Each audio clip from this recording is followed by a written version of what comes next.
Just testing this out to see if you guys can hear me.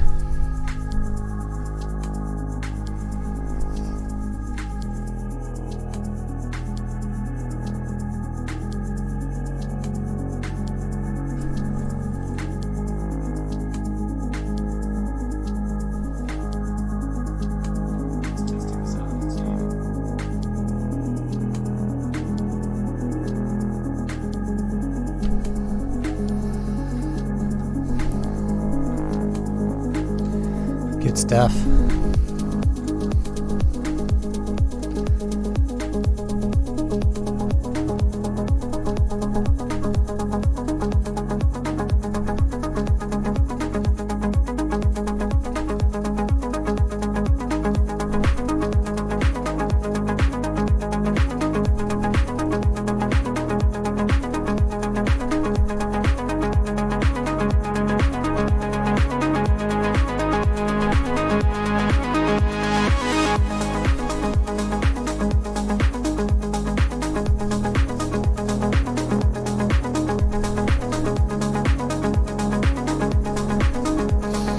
I'm loving how this song's turning out. We started it 2 days ago. Did most of the work yesterday.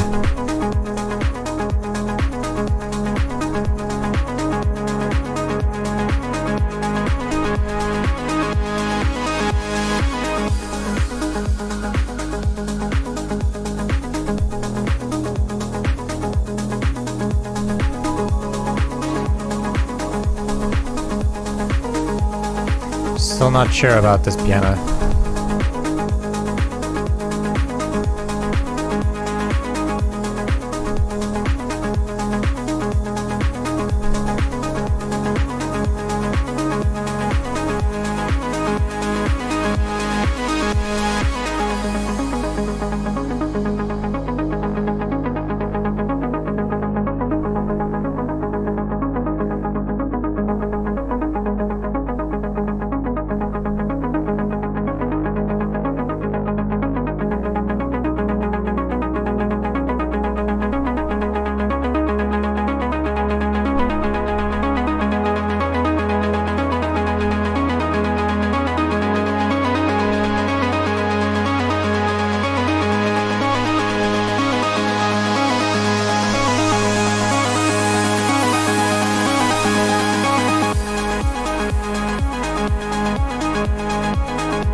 Okay, I want to work on this intro a bit and add some ear candy, like work on the transitions, just add basic like little interest to it and details.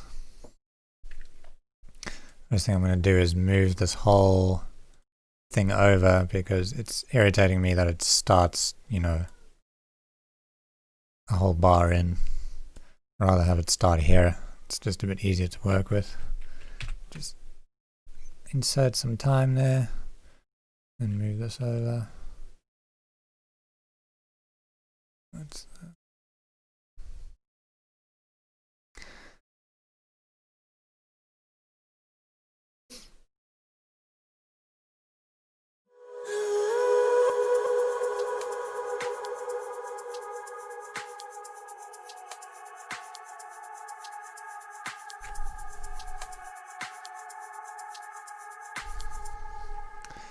okay, I think I'm going to add some rain noise or vinyl crackle or something here.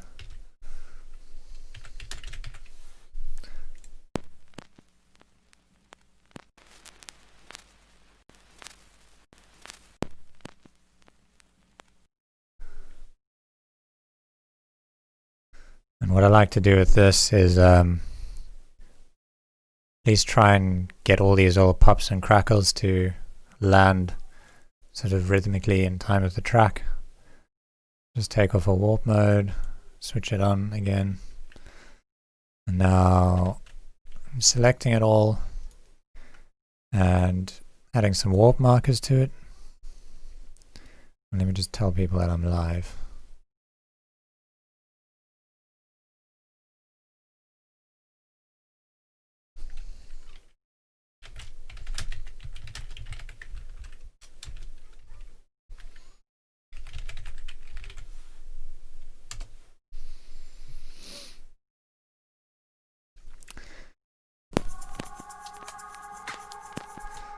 Okay, so I'm gonna quantize this to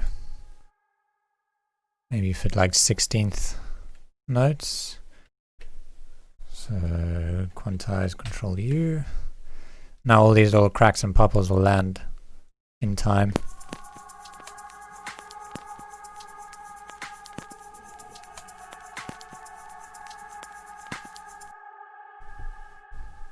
Hey Deep Waves, hey Zachariah, welcome back.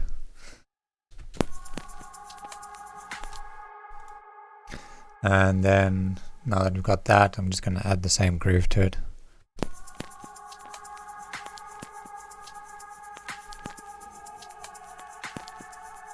Just filter out some of this low end. And then we'll just duplicate this out.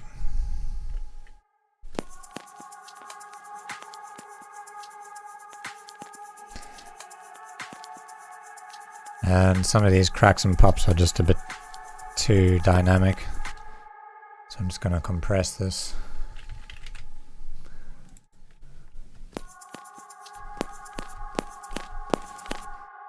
Take off the makeup gain.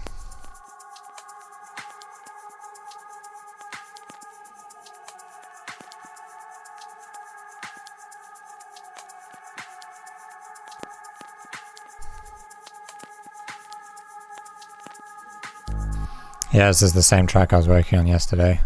Today I'm just adding some ear candy to it and like giving it some depth, you know, adding some interest, because at the moment it doesn't have that many elements and it can get a bit boring.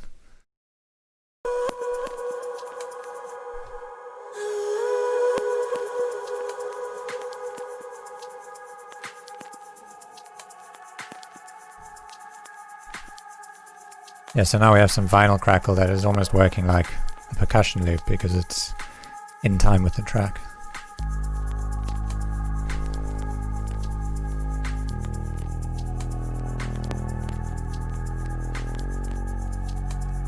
It's still maybe a little bit too upfront, I think. Let's add some look ahead.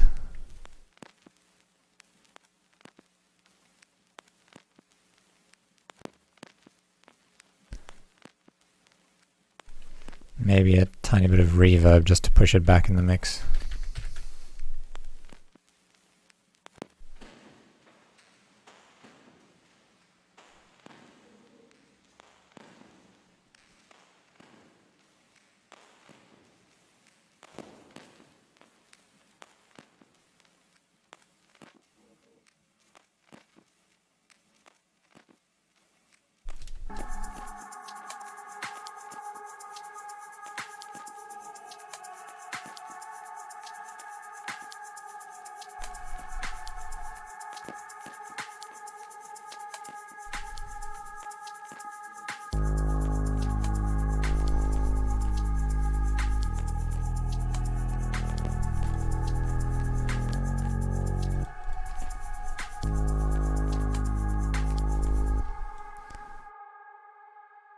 This whole section needs to be a little bit more open.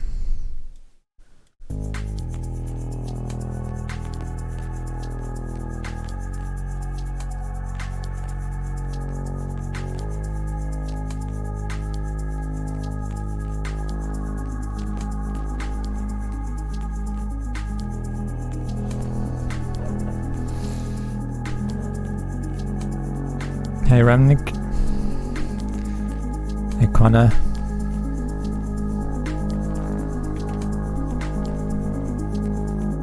Okay, and at some point I'm gonna drop this vinyl crackle away.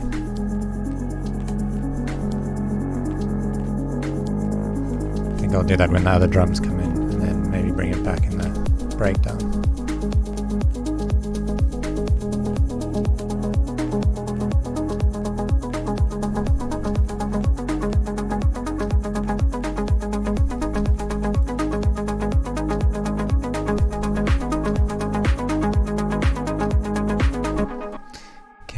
Another thing I'm going to add, I love this VST by Contact.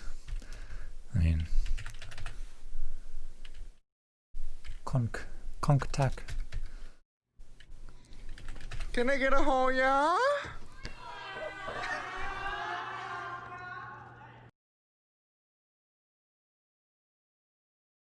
Did we get a donation? Is that my first donation? Wait, how do I see this?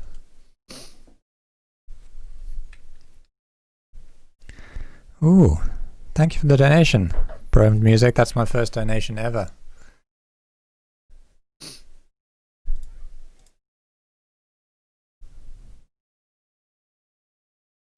I should probably be checking out my live stream here somehow.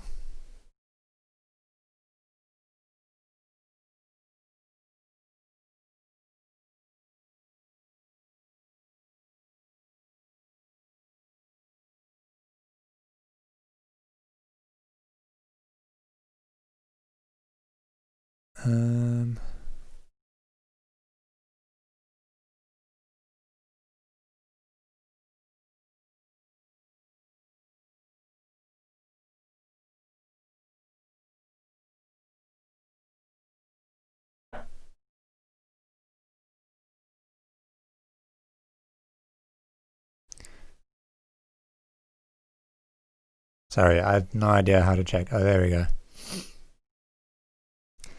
Donated $5. Love your stuff, man. Thanks so much. Really appreciate the donation. Okay. Yeah, so we were adding this.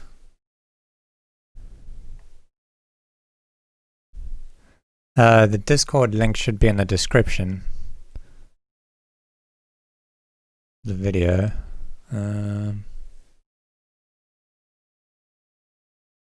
Not, I'll just create an invite. There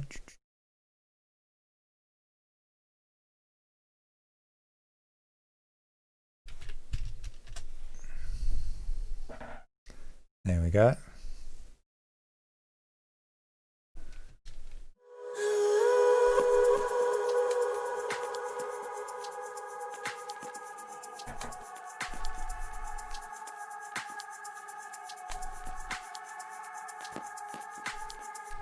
I actually picked this kinetic metal up after watching a Deadmau5 live stream.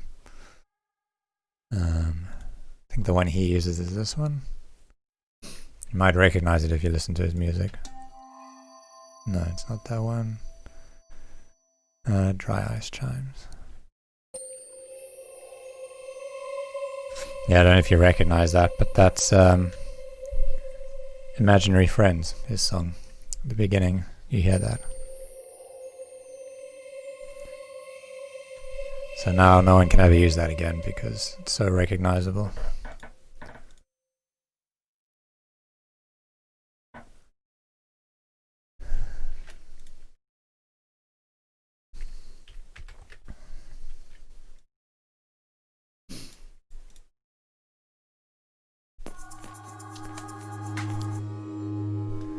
So now I just start going through these and messing with it and trying to find something that sounds cool.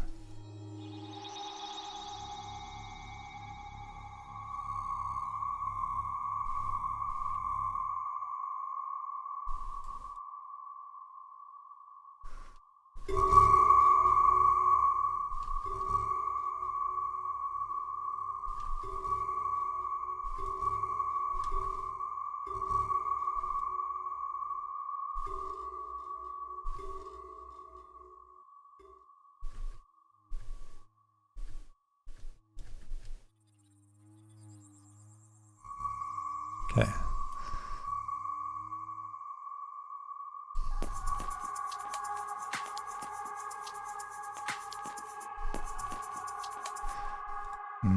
Maybe not that one.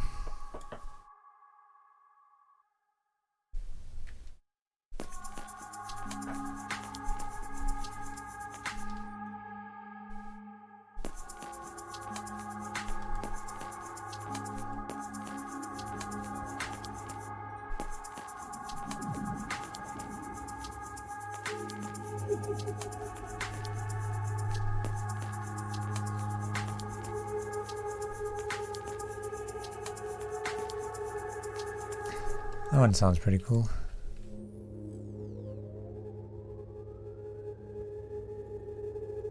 Just need to EQ it a bit.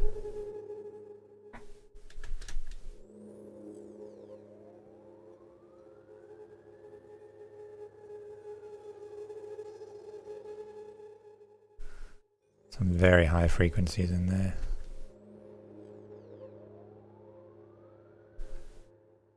Maybe even just throw a shimmer on there. Never hurts.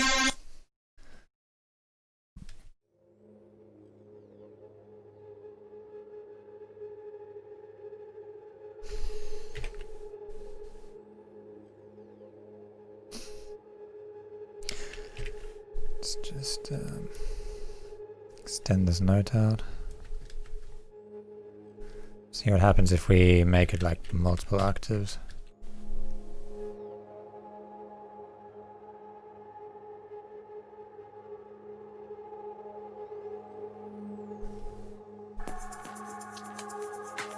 We could even add like a fifth to it.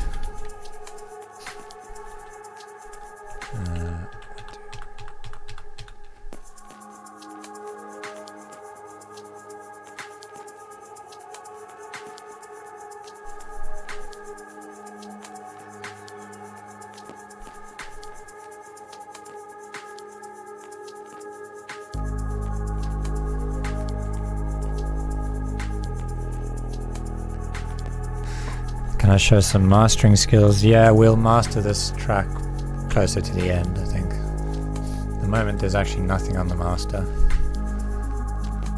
Usually I do work with the limits on it, but I just haven't really felt the need to do that yet. If I throw a limit on now, it's going to get a whole lot louder, and then I'm going to have to adjust my settings in the stream probably.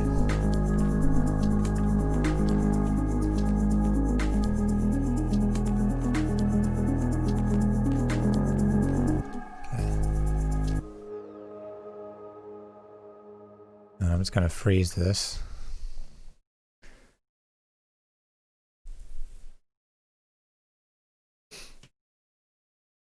So all these little things I'm doing are just really subtle things that you can't really hear much in the mix, but they just add some nice atmosphere to the track. So now we've got this together with, and that's just like filling out the back of the track. This is like more up front.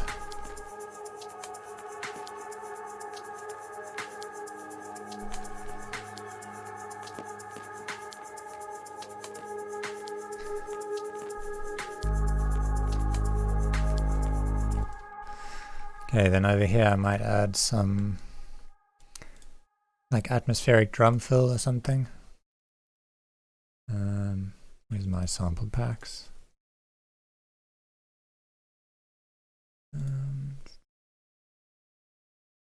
Yeah, ear candy.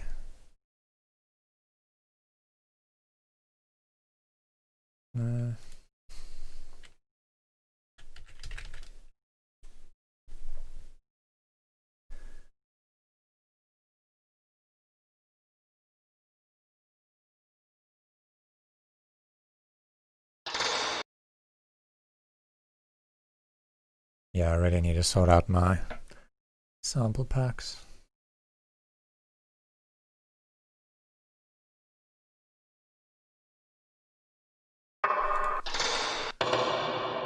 So there's a few little atmospheric hits over here.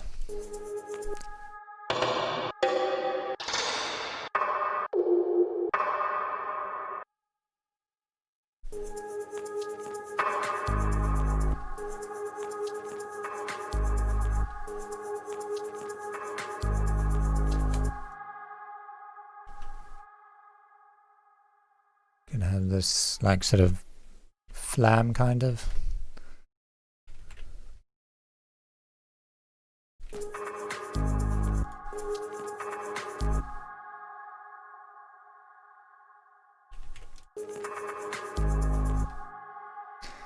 And just adjust the volume of those.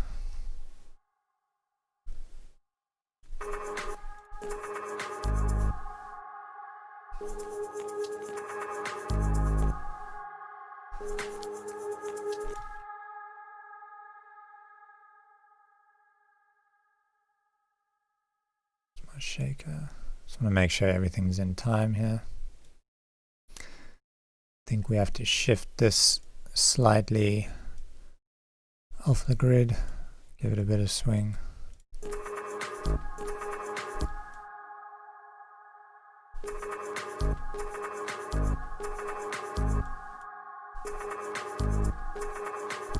Yeah, that sounds better.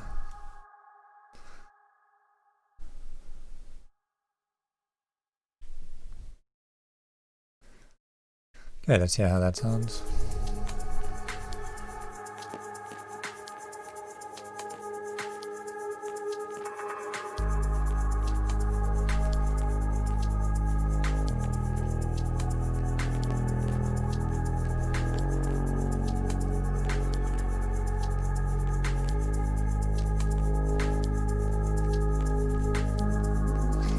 Yeah, now we might add something different over here.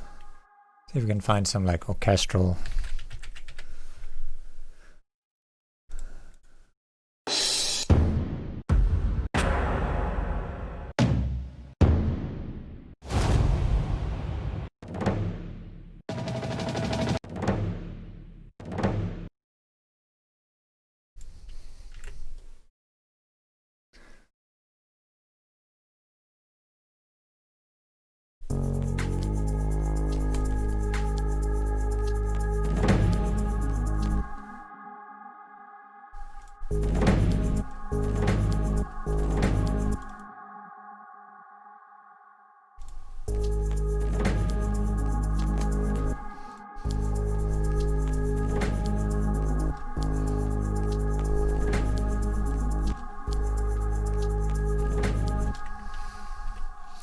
Okay, so this is where the ARP starts coming in.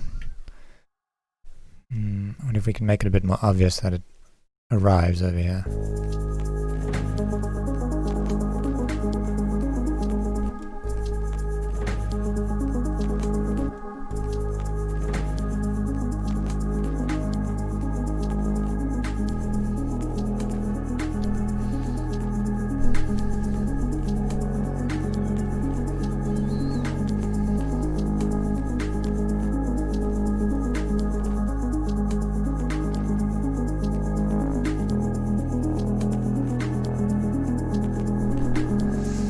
This I think we need to keep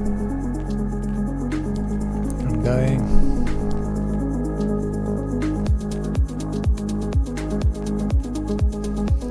Probably through the whole track, or at least.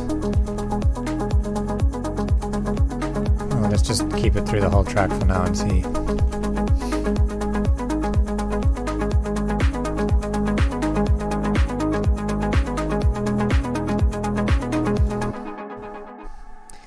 We can use this again.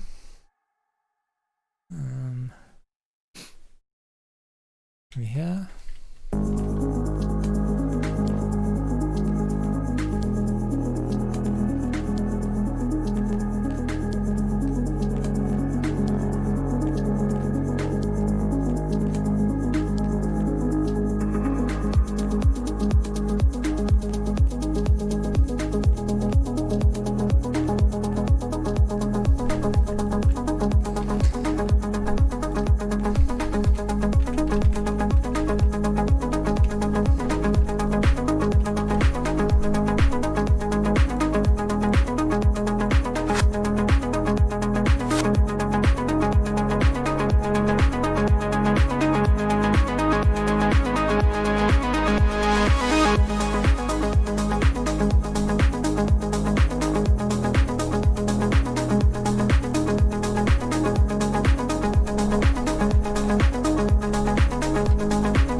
see how this little reverse FX sounds. Yeah.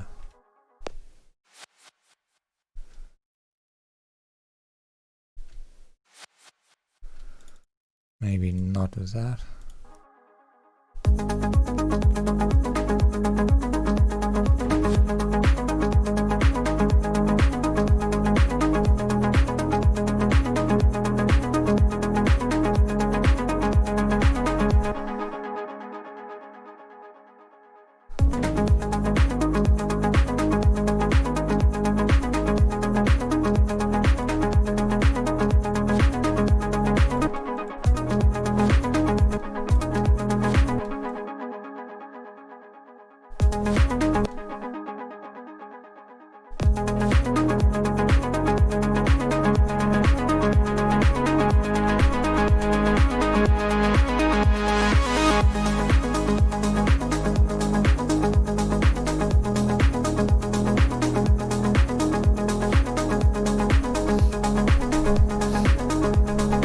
So just a few reverse claps here and there to add some variation.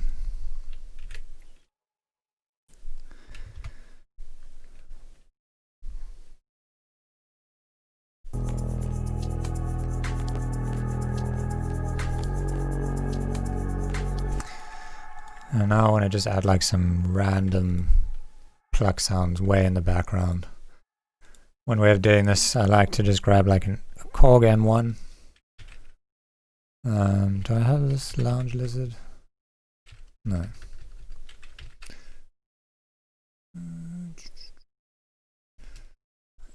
Let me just use contact for this again.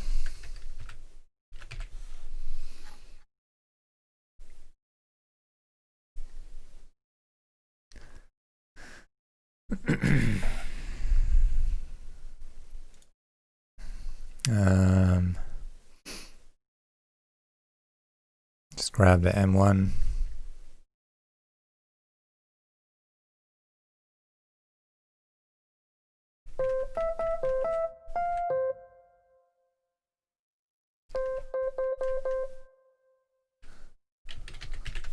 And really just put this way in the back of the mix.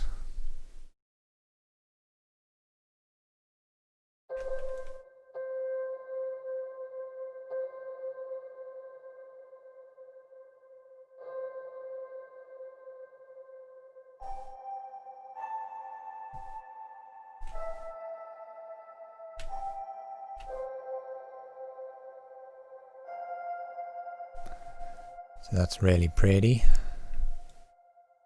Now we just want to like hit random notes.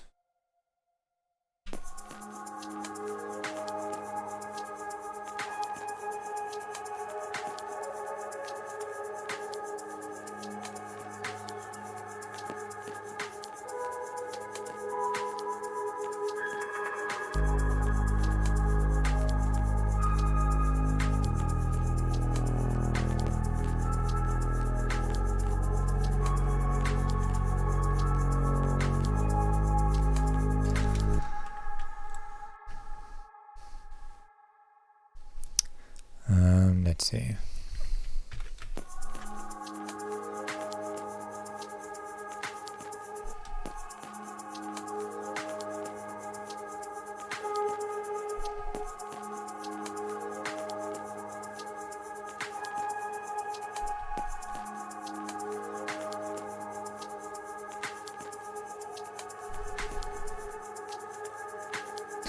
Here we can start this in here.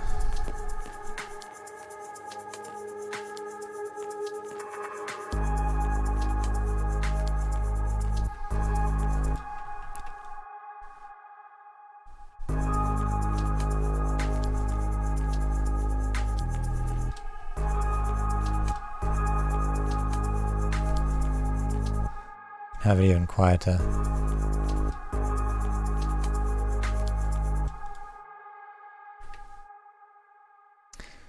And just like spread them out randomly. I'm not trying to make a melody, we're just trying to have something adding depth to like the harmonies and stuff.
Maybe we don't want it playing all the time.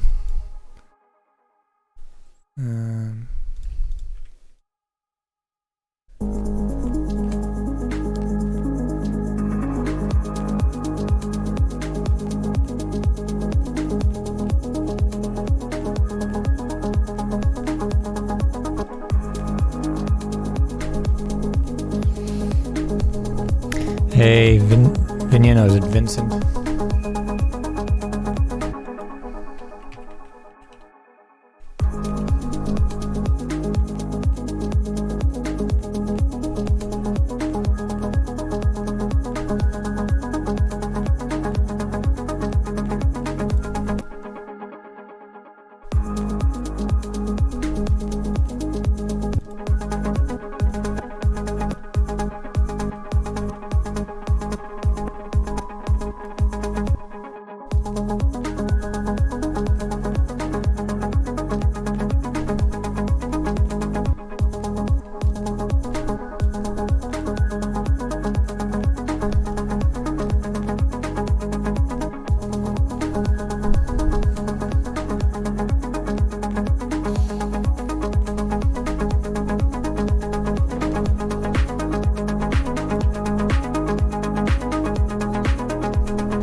So I'm just trying to keep changing the stuff around and adding random notes basically that are in scale, or in key, sorry.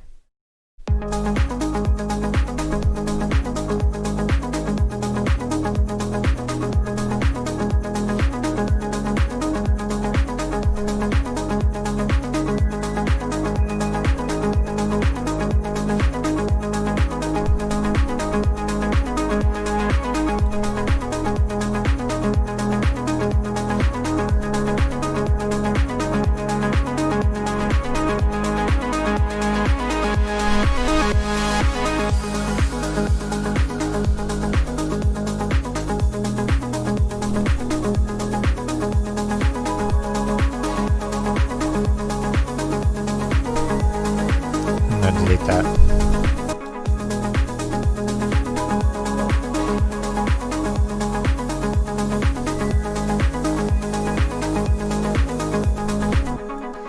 And right at the end here, I think I'm going to add like a little run down the scale. Just down like that. Wait. I'm not very good at remembering scales, so I'm just going to go and make an A minor scale and then transpose it down to G sharp. Yeah.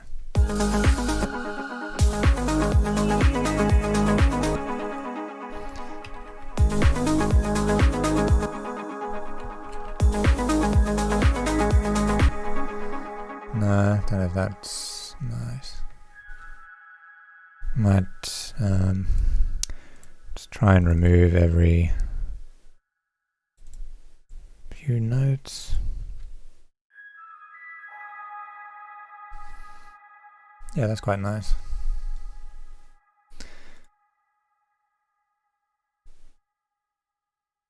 Okay, now what I'm going to do is just add the groove to all of them.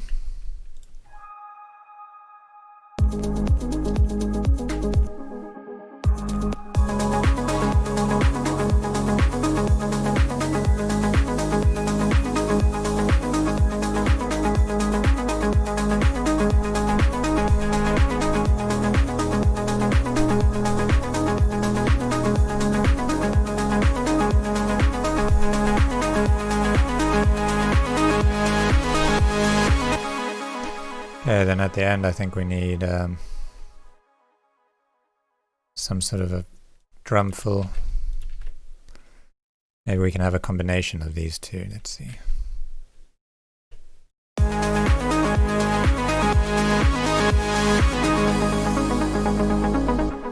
Can't really hear them. So I think we need something a bit more energetic at the end.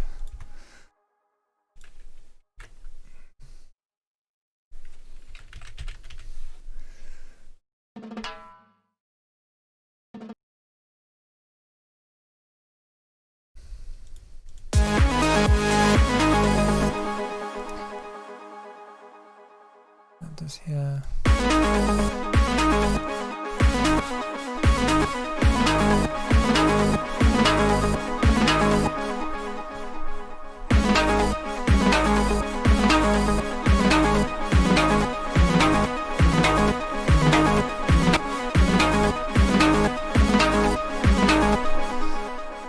I don't think this works. Maybe just some snares. Like a 909 snare.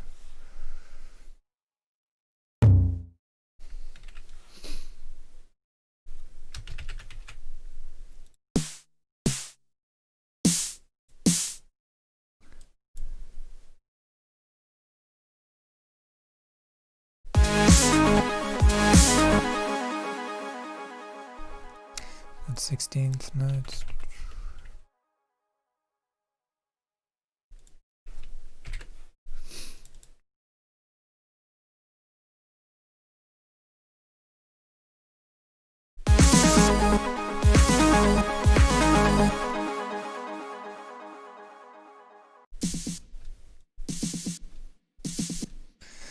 Okay, I'm just going to automate the volume a bit on these.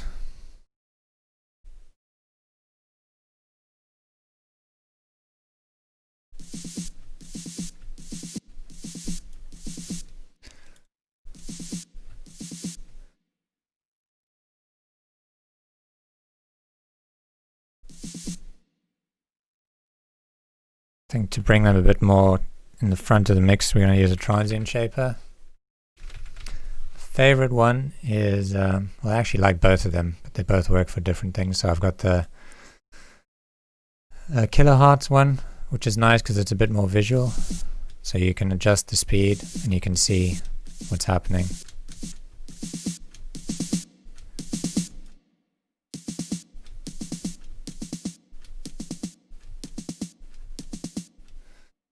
Okay, but this one I find often just sounds a bit better.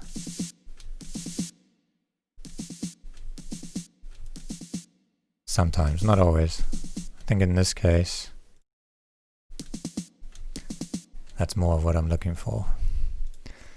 Then I'm just going to compress it a bit with an OTT.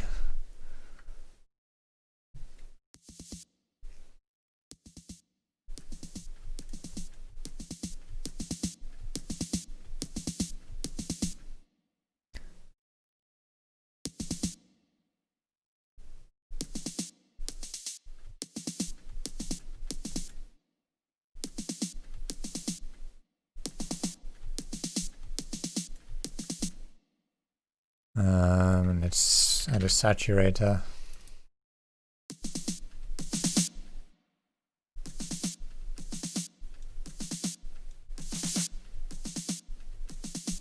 See, the saturator like really kills the dynamics. So.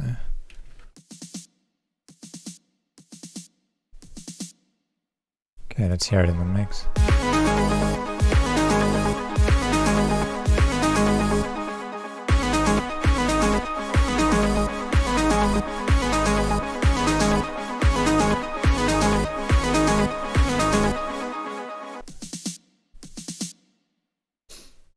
Still find it's not really coming through the mix. I just want to drag it out of this group, see if the processing helps.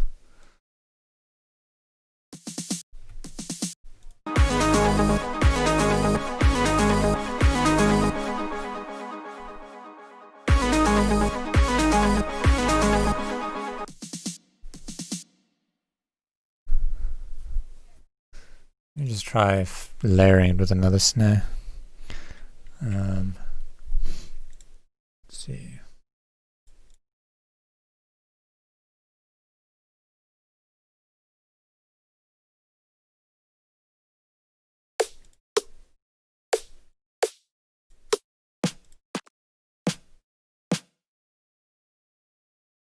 It's quite a nice one. Oops.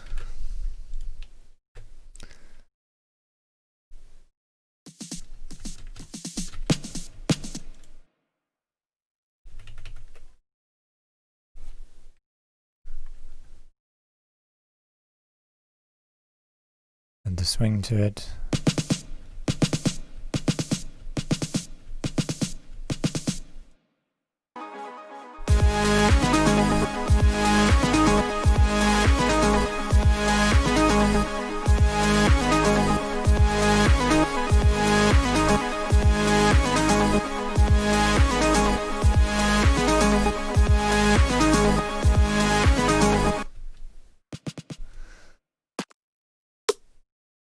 Try this one.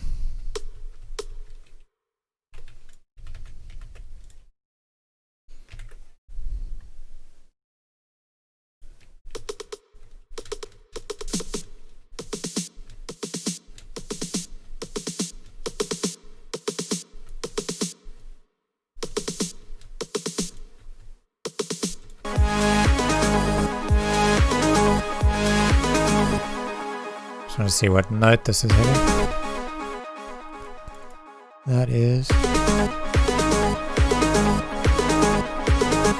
sounds like it's in key.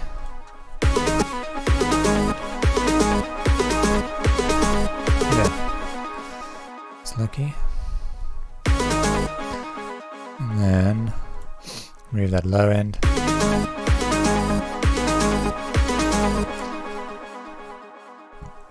Okay, I think that's enough of that snare.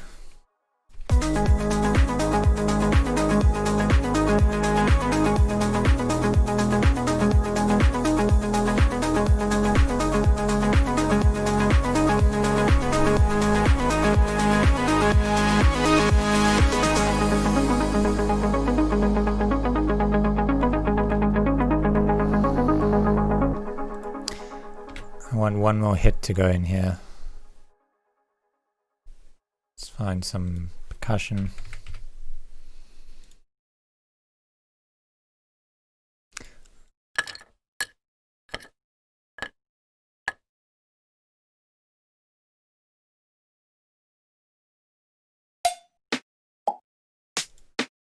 Ooh, snare's quite nice. Wonder if that wouldn't work better.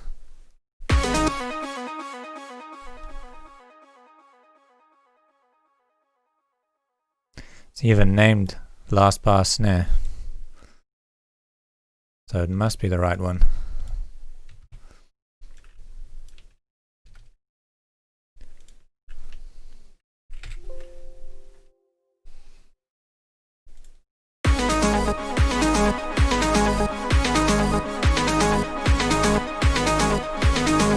Yeah, I think I like that.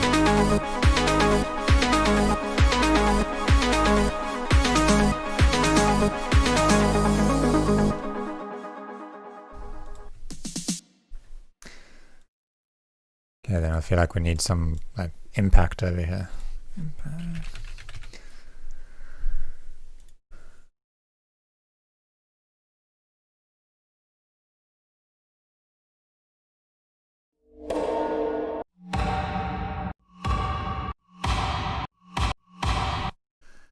I also made these ones.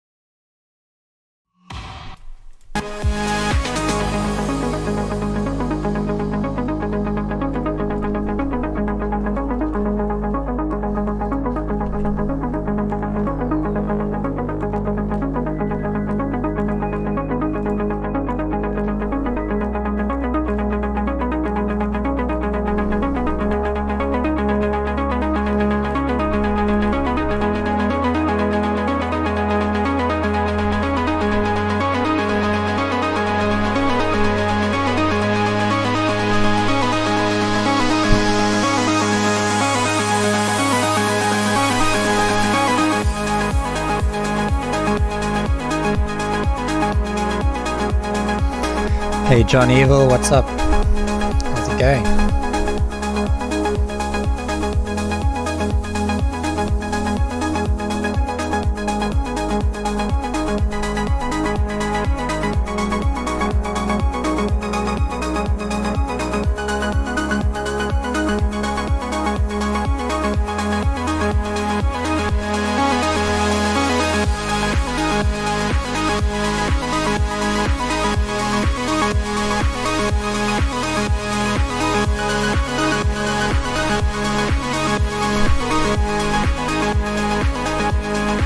graphene.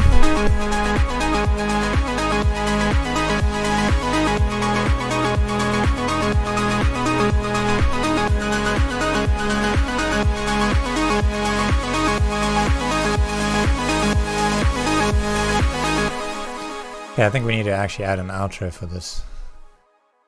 Outros are pretty easy.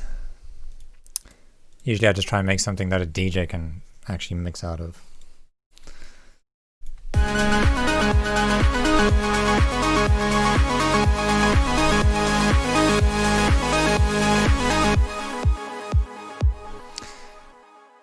So we can just try copy over all the drums and see what we can remove from that.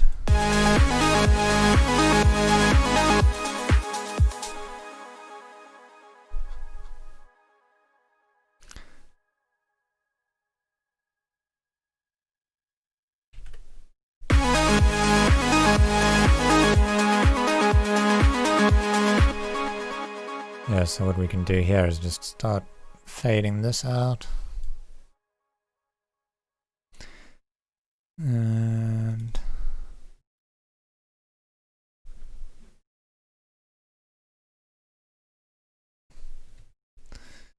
remove this and just slowly fade everything out.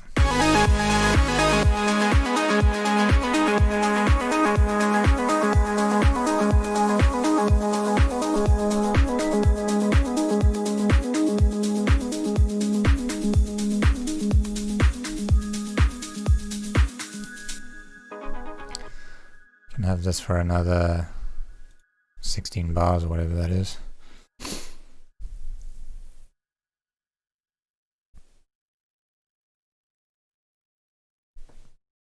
Just bumped with 2 hours track melodic house.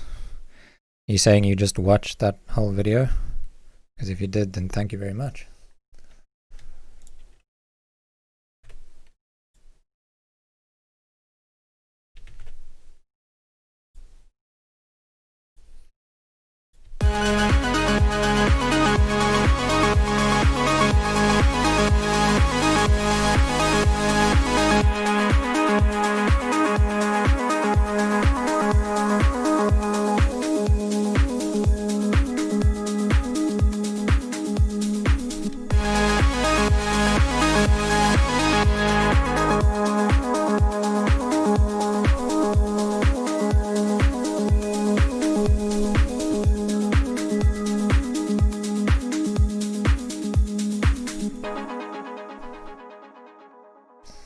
Just delete that.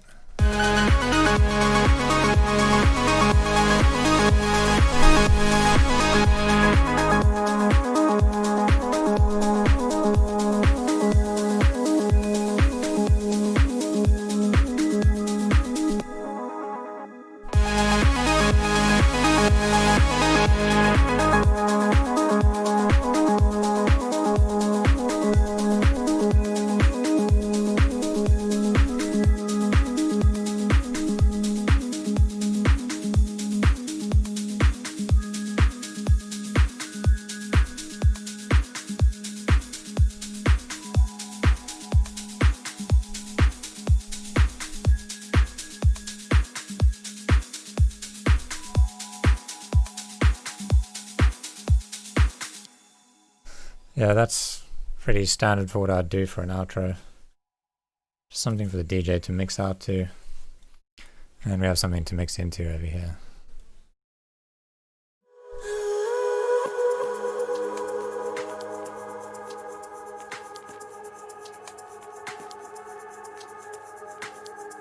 I remember to put the vinyl crackle in the break. Yeah, I did.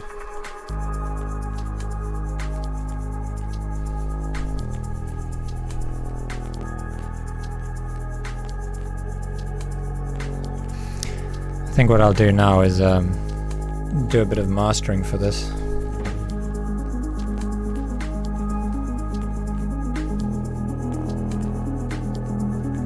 You guys want to watch me master it?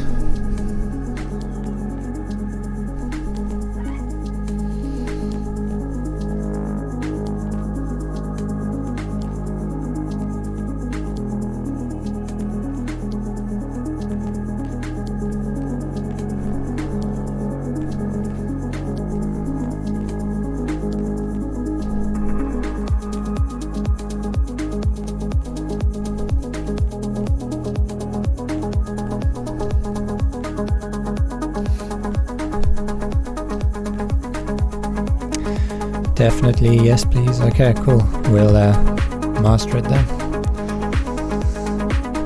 Okay, so my process for mastering is to find the busiest part of the track,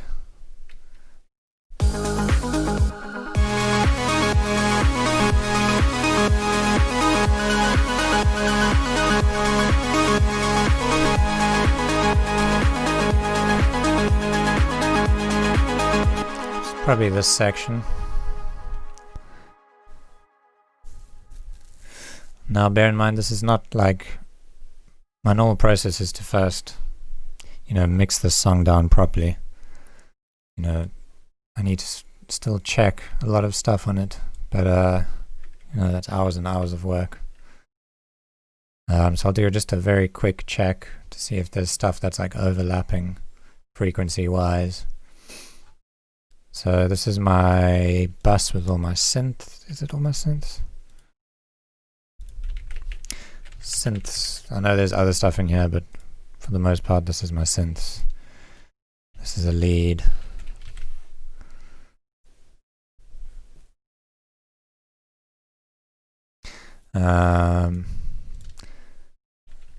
Here's the ARP. And here's the sub. Okay, so for the most part, if these things work well together, the rest is pretty easy. So let me just first mix these three. They already sound alright together, but I just want to check the frequency so I can tell already that this is going to have low end in it.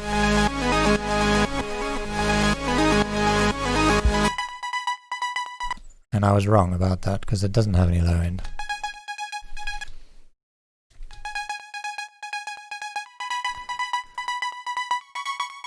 But I'm just going to put this here in case something happens and we get a bit of low end. Okay, so looking at this, it's taking up this sort of space in the mix. Looking at the ARP. Most of what's happening is over here, so they're relatively out of each other's way.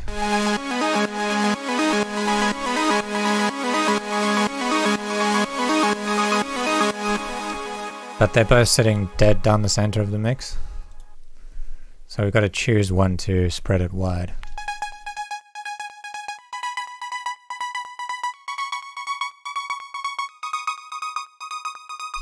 I think I'm going to try and spread this one wider and see if that works. Now there's many different ways to spread it, but I think my favorite is to just use a really short reverb. And if that doesn't work, we try other things. So I like to use Valhalla Room and have the mix at 100% and turn the decay all the way down. And now you can hear that's already pushed it to the sides. But that's also killed the transients a bit, so it's not going to pop through the mix as much. So what we can do is just turn down the early size on this plugin.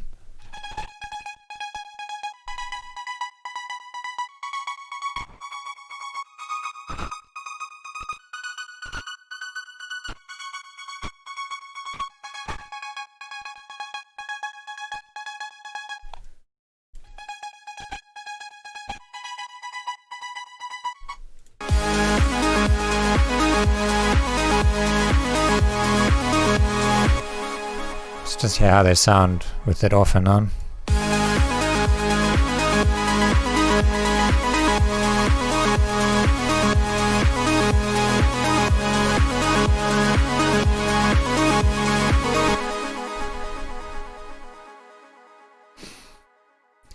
I don't have Supermassive in my Valhalla collection. No, I don't. I've actually never heard of that. What is it? Is that like another reverb or something? Sounds like it, a really massive reverb.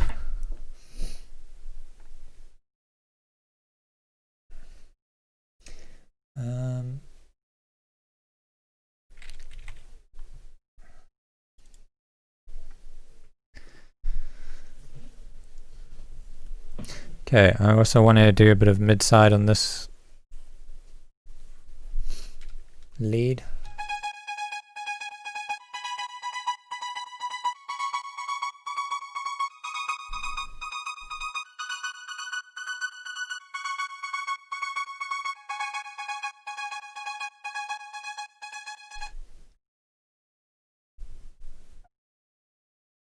Oh, and it's free. Nice, I'll definitely get that. Okay, so I've just brought down the mids on this a bit.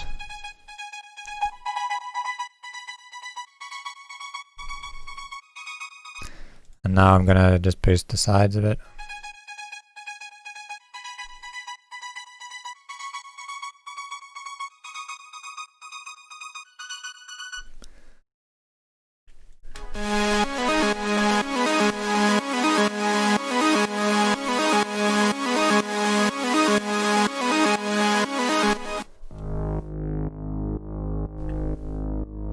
Okay, the sub, I'm not really going to do much to that.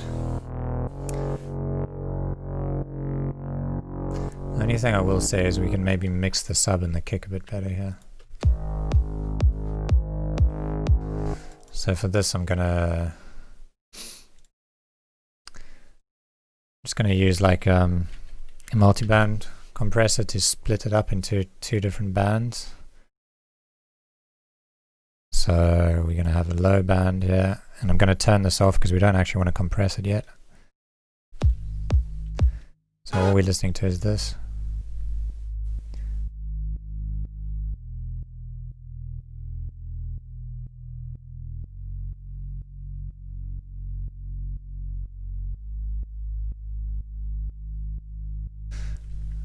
Okay, I'm just going to set this crossover over here and then add another one.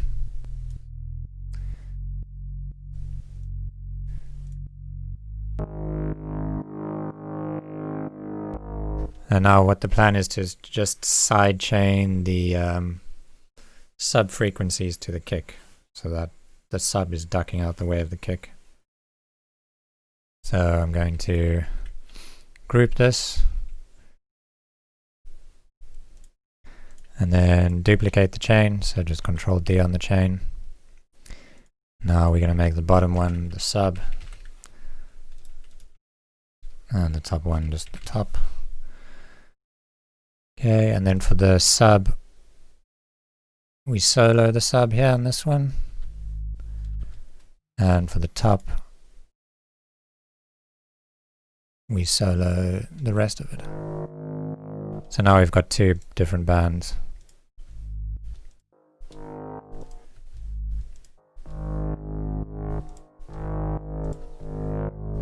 And it has like really no effect on the sound of it splitting it up because this Pro MB is quite nicely designed. The crossovers are very accurate. So now what we need to do is we just take like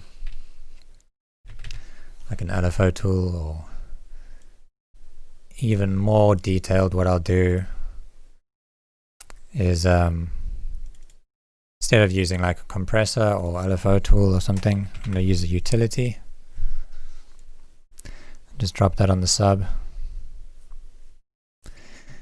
And then I'm going to sort of bend this around the shape of the kick.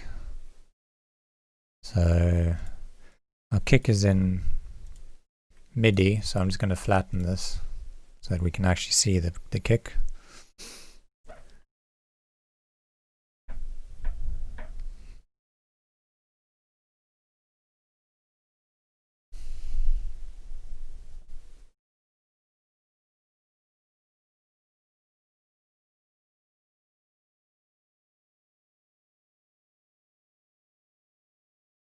So we'll get to the mastering soon. I just want to do a very basic mix down and then flatten this.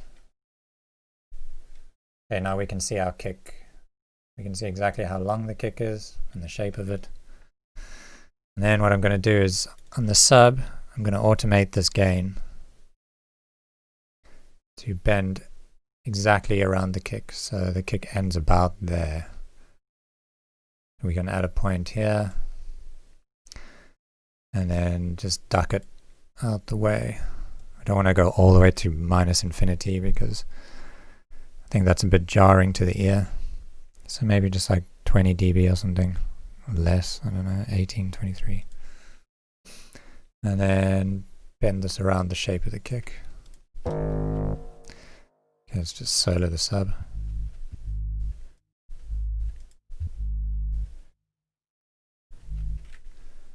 Okay, so now the kick and the sub are not conflicting with each other at all anymore.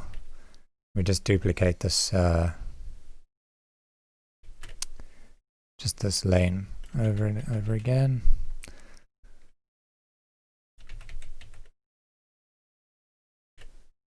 I know this seems like a more manual way of doing things, but I just find it gives me the cleanest result. So it's worth just putting in the time. Not that bad.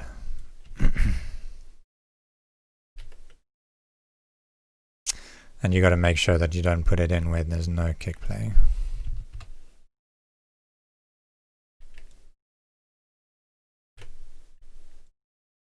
Hello? Why is it not copying this?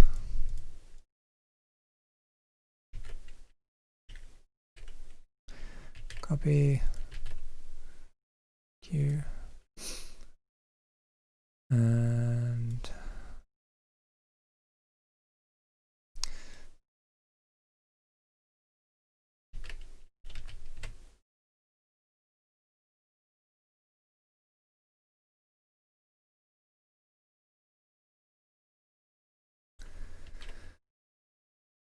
let's see, so wherever the kick is, I don't want to close this. What's going on?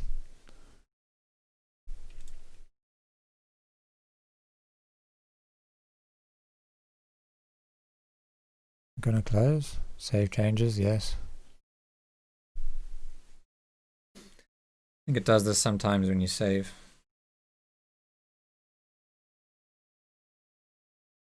Hopefully I don't lose everything.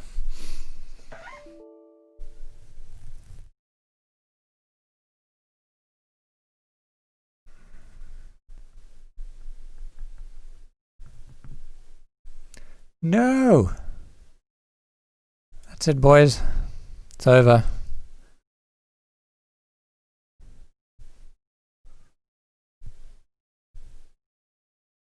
What happened?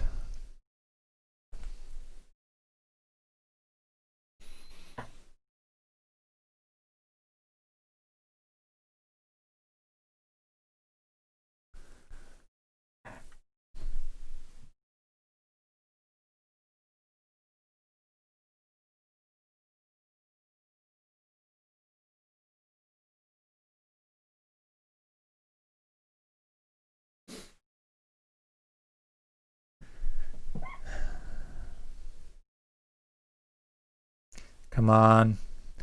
Please have all my presets saved and everything. Oh god.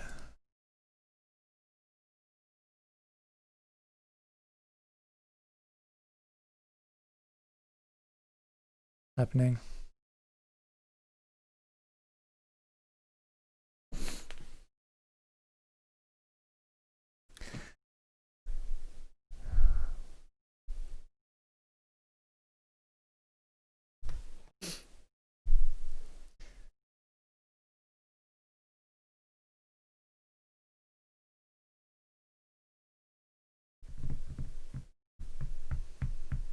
I need a new PC.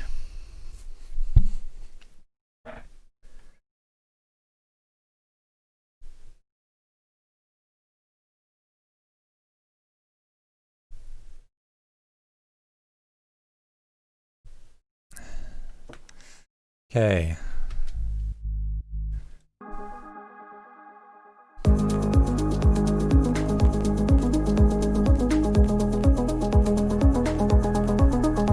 Okay, it looks like everything's still there.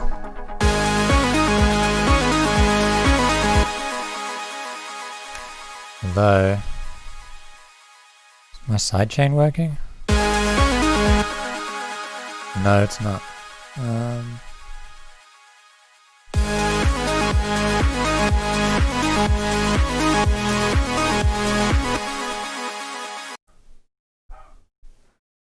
Yeah, that was a close one. Okay. We were busy copying this over.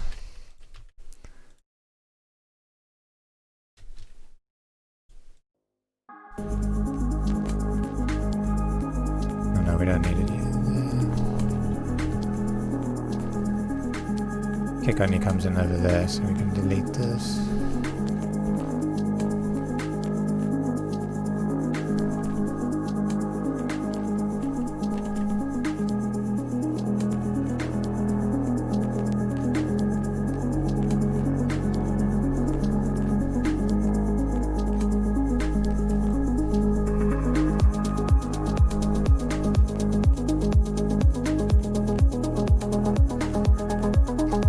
Yeah, so now you'll hear the kick and the sub are mixed better together.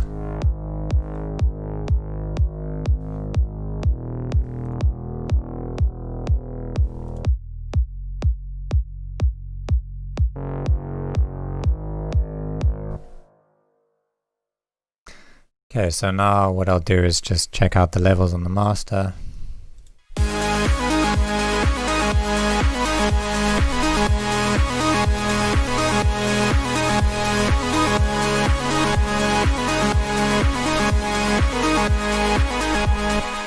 Yeah, so the whole mix is almost hitting 0, so that doesn't give me much headroom to master with. So I'm just going to drop a utility on the master.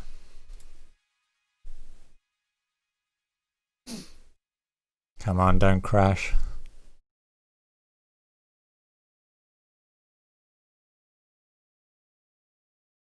Oh boy. Oh boy. Don't crash.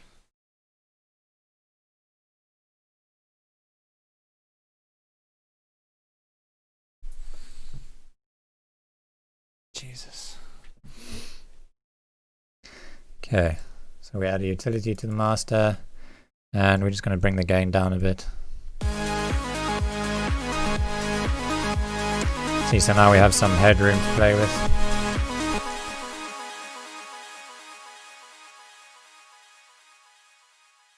Specs of the PC.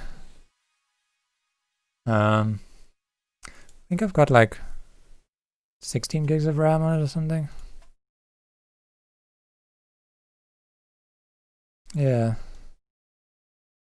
It's an i3 8100, 16 gigs of RAM.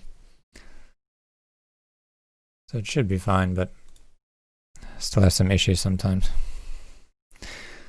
Okay, now I use Ozone mostly when I'm mastering. First thing I do is set up a limiter.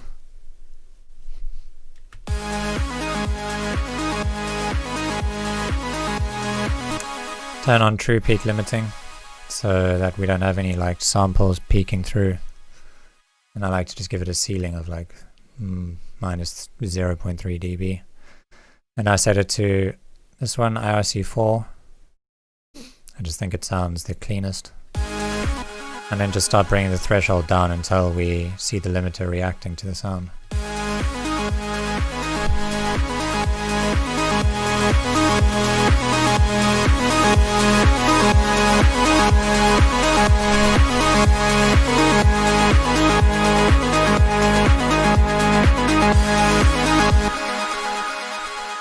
Okay, so that's obviously going to be a lot louder for you guys now. Well, it's a 9th gen i3, so it's still relatively new. But I think I should probably upgrade it.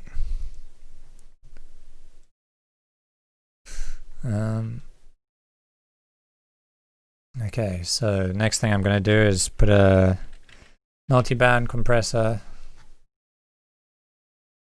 before the limiter, and I'm just going to listen to the bands, make sure that each band sounds nice and, I don't know, compressed nicely together, and it's all like nice and tight.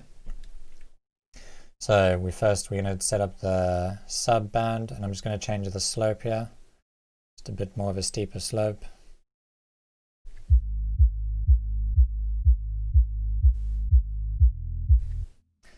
just add some nice compression to it.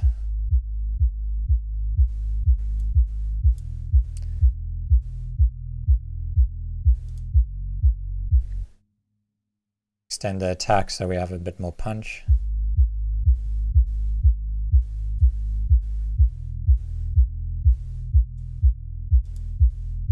And I just keep switching this off and on to make sure that what I'm doing actually does make it sound better. So this is going to be hard to hear if you don't have a good sub, or if you're not wearing headphones. Okay, and then next up is going to be the mids or low mids.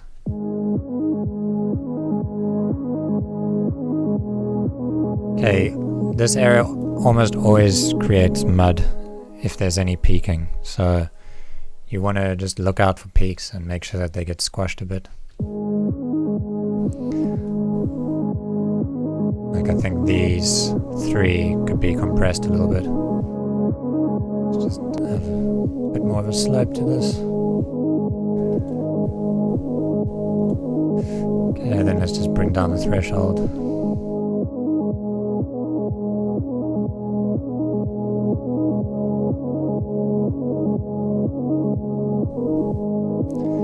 Okay, there's not much like punchiness happening in this range, so I'm just gonna have the attack quite low. I don't need to make it long. Bring up the release a bit.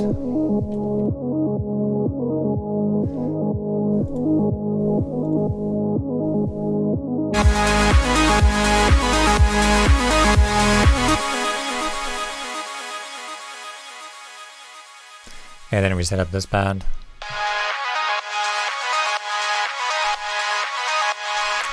Okay, I'm just going to bring this range down. I really don't think we need much compression over here.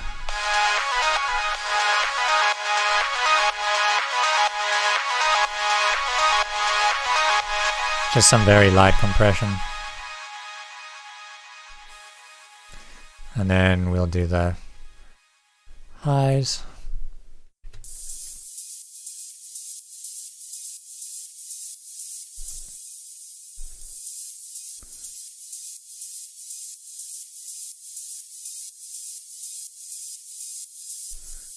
Okay, for this what I like to do is a bit of upward compression. I don't know if you guys know what upward compression is. So what we do is we just set the range up here. And then essentially anything that is not reaching the threshold, like if a sound is playing down there, it's going to turn it up by this amount. So at the moment this is +6. So if like a hat or something is sitting down here, then what it's going to do is just turn it up 6 dB. But if it is hitting threshold, then it's going to squash it down. And what we basically get is that all the sounds in the very high end are hitting like the same peak volume. And that helps a lot with things like SoundCloud compression, messing with songs and making them sound all shitty. It also is just like easier on the listener's ear and makes everything a bit more consistent.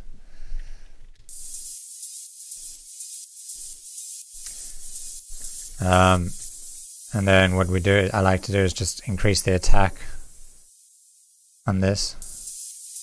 And that just allows transients to pop through and squashes down the tails a bit more. So we essentially just like, if you think of a transient shaper, like, I'll show you what this looks like on a transient shape here. So when I do this and I increase the attack, it basically looks like this. We have the sustain being brought down and the pump being brought down. So that's what the release is doing, is it's squashing things down, and the attack is taking a longer time to happen. So it's leaving the beginning of the sound untouched. So now all the hats and stuff are going to be a little bit shorter and a little bit punchier. So it just kind of cleans up the very top end. I don't know if that makes sense to you guys.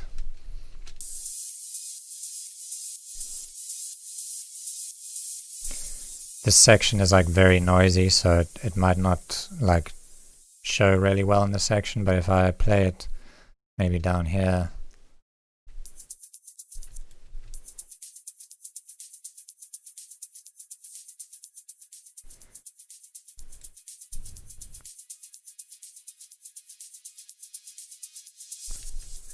so as I lengthen the attack,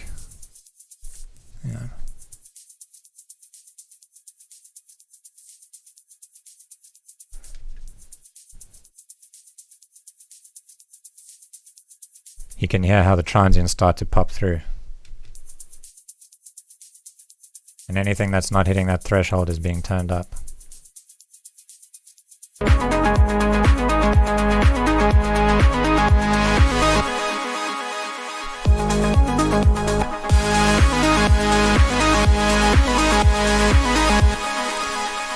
Okay, so now I'm just gonna like A-B it. Listen to like this section.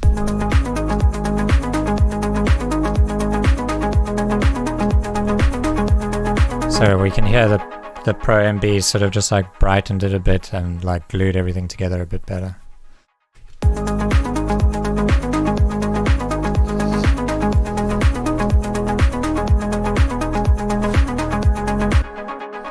Okay, then I think like, that's put the track in a bit more of a better place.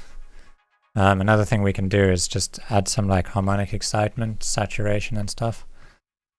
So I also really like this exciter from Ozone. And I'll put that after the Pro MB and before the limiter. The limiter always goes last. And now we just set up some bands for this. So we've got the low, sub, and then we can set this one over here. Maybe just the lows, mids. Maybe we can change this so that we've got a bit more room over here. And then the very highs, like where all the hats are sitting. Let's actually move this up here. So like maybe that's how I'll set it up. And then I'm just gonna like try and saturate different areas and just see if I think it sounds better or not. So let's start with the sub. Okay, it's better not to do this with yeah,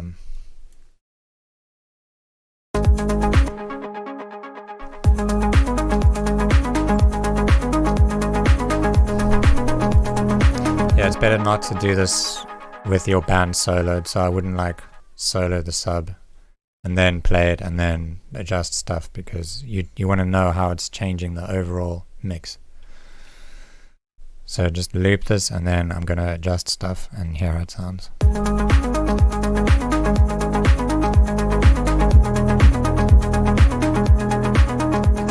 Yeah, I don't think the sub needs any saturation. That's just making stuff muddy. Okay, now this area sounds like it could use some. Sorry. This area sounds like it could use some saturation. Because this area has like all your main instruments, and it kind of is just going to push them a bit more into your face, and make them stand out a bit more. So I'm just going to turn that up.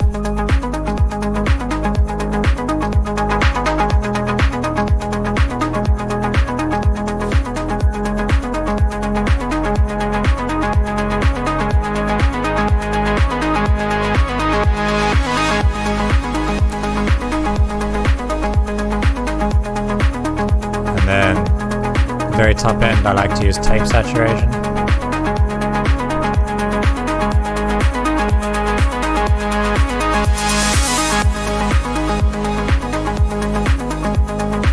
Just push it until you can hear what it's doing.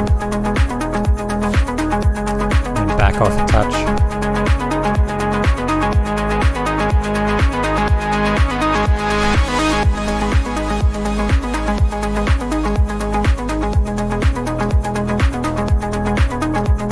Yeah, so that just kind of opens it up and makes it sound a bit more clean and clear, I think. Okay, now what I'm going to do is group all of this and then just listen to what the chain, if the chain is actually improving it a lot or not. Okay, now obviously you're going to think it sounds better because it's a lot louder now.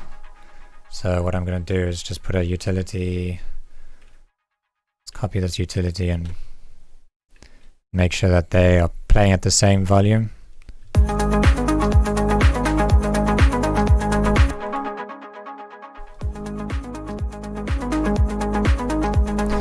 Oh wait, what I want to do is put this at the end of here.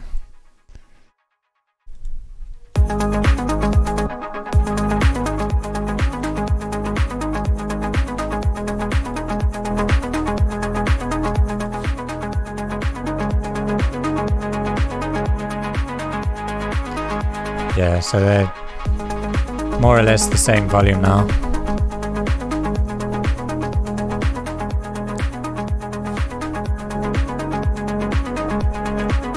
So if you compare them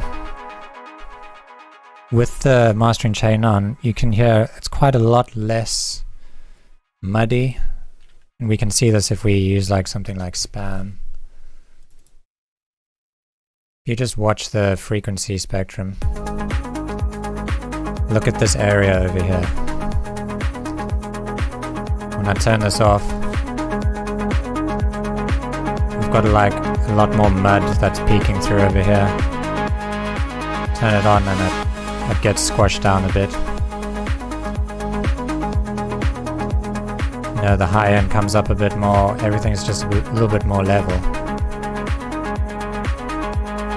And it definitely, the sub sounds a bit better to me. I think it's definitely an improvement.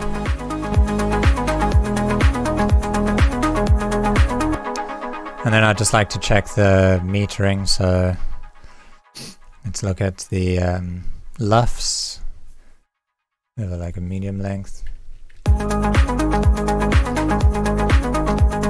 I like to try and aim for like -8 or 9 LUFS when there's when I'm making this style of music. You know, it doesn't have to be super loud. It's not like dubstep or something where, you know, they go up to like -3 or something.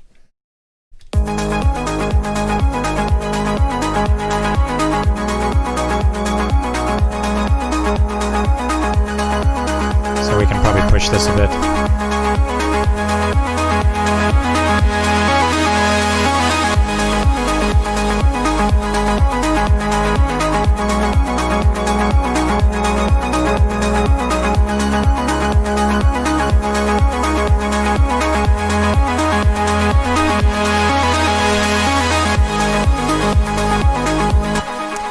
Yeah, so I think that's loud enough.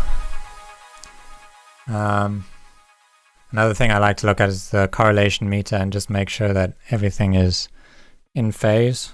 And how you know it's in phase is if this is positive, you know it's in phase. If it's negative, then it's out of phase, and you're going to have problems if it gets summed to mono. So now, I mean, I can play the whole track through. I don't know if you guys want to hear the whole thing. Should I do that?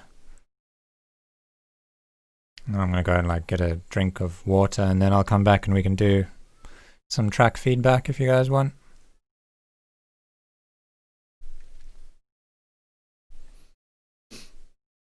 The sub definitely sounds better. Yep. Everything sounds cleaner and brighter. So you agree, that's good.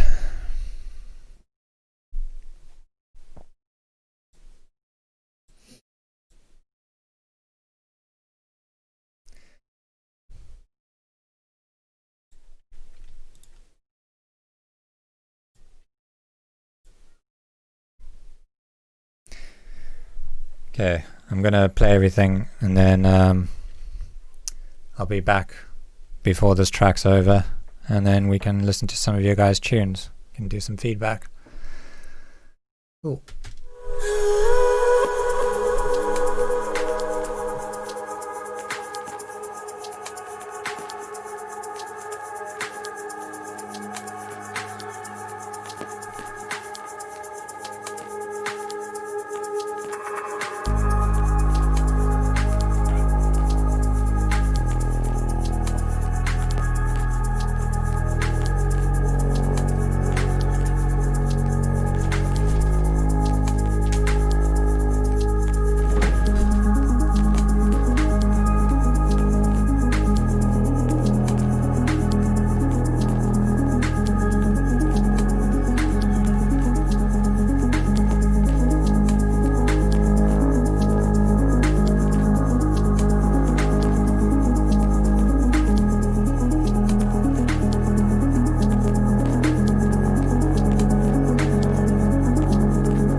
Yeah, so I think that turned out quite nicely. I'm not sure if I'll release it. Probably have to work on the mix quite a bit more. Finish it in my own time. I don't know if you guys like it. If you haven't joined the Discord,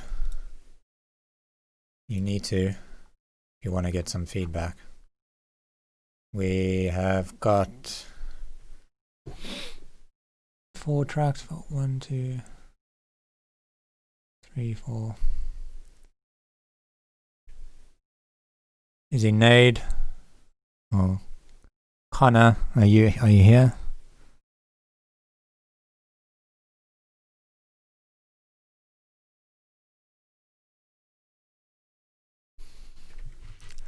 Just put another invite just in case.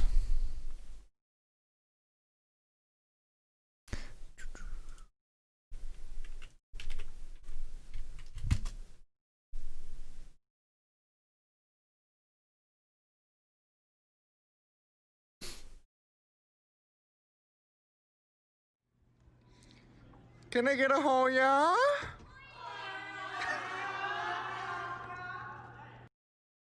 Oh, we got another donation. Thanks for the donation, Vincent. $10, nice. $10.99. Cheers, nom nom. Thank you so much, man.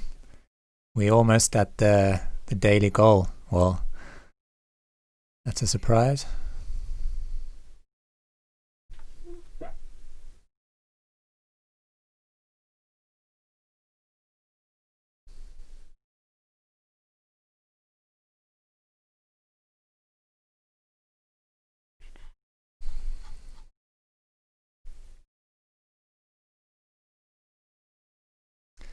I don't know if this guy's actually online, but he wanted me to do the feedback, so I'm just going to ping him.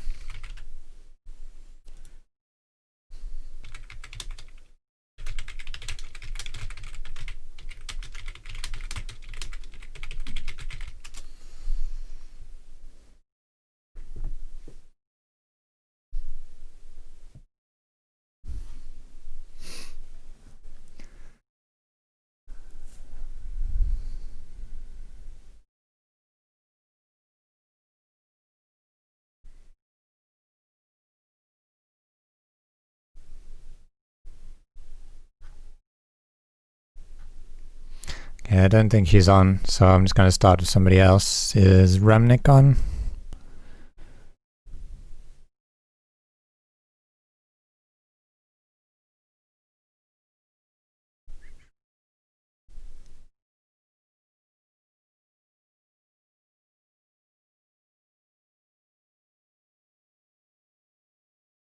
Oh, he's here. Okay. Let's check out his tune.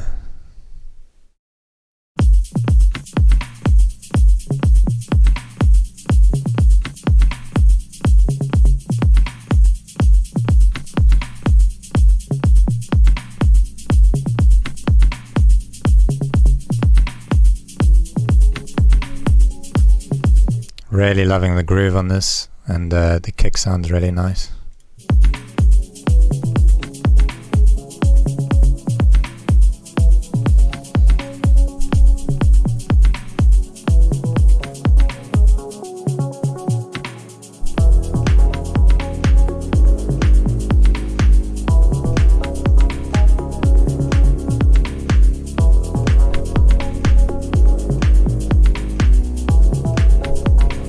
Really nice vibe to this. It's like nice and melancholic.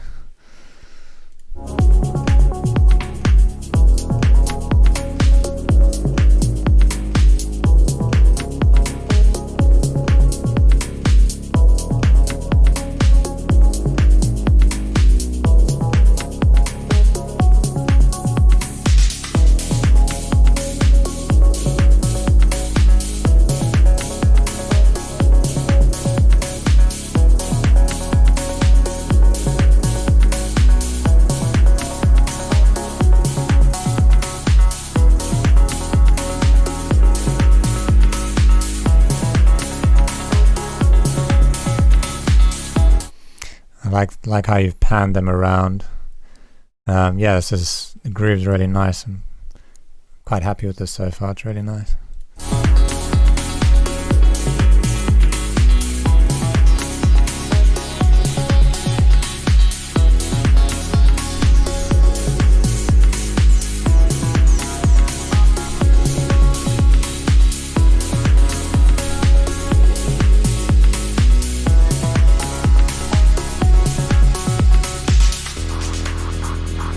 Thanks, John. See you.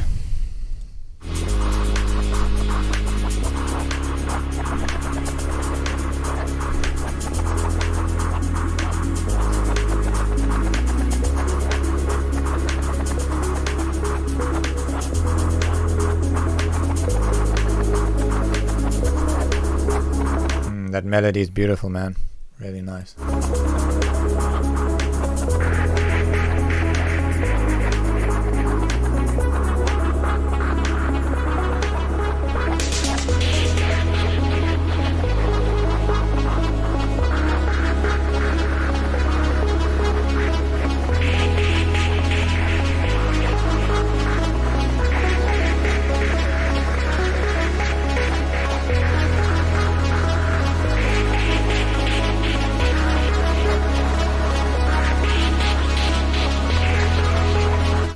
I think over here. Can I get a hole, y'all? Oh, got a donation. Who's that from?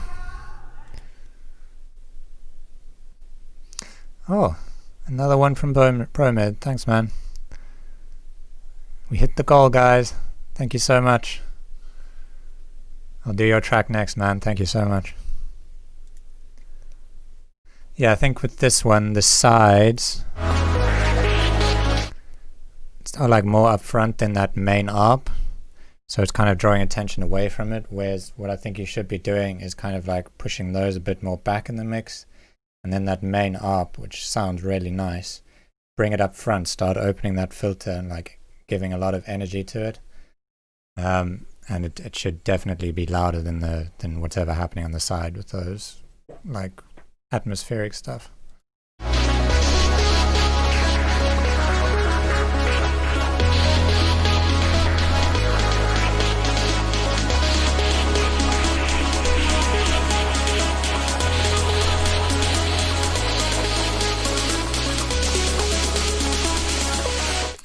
Yeah, so that little drum build over there, you need like another snare in there, a different kind of snare, because there is like no punch to the snare. It just sounds like you're hitting a stick against some concrete or something, you know. It doesn't sound like you're hitting a snare drum.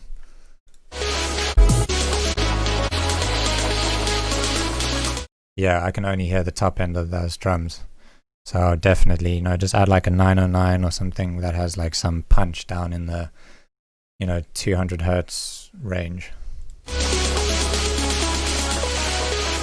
Maybe some more wide sweeps or something. I think if you open up that filter on the ARP and also like the decay, it'll add so much more energy. And I think that's what this section is missing, is a bit of energy.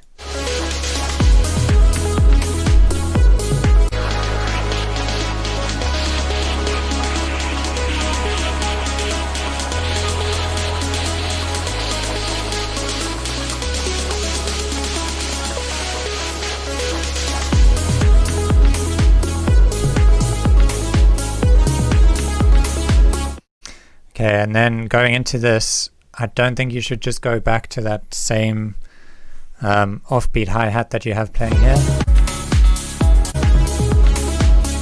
You need to make this section bigger than this one. So definitely drums are like one of the main things you need to work on to like add that energy. So what I would put here is like a fussed 16th hat and maybe a shaker or something. Because that just like that offbeat hat is like a chilled groove, but it doesn't match the energy that you would expect after a build-up. That makes sense.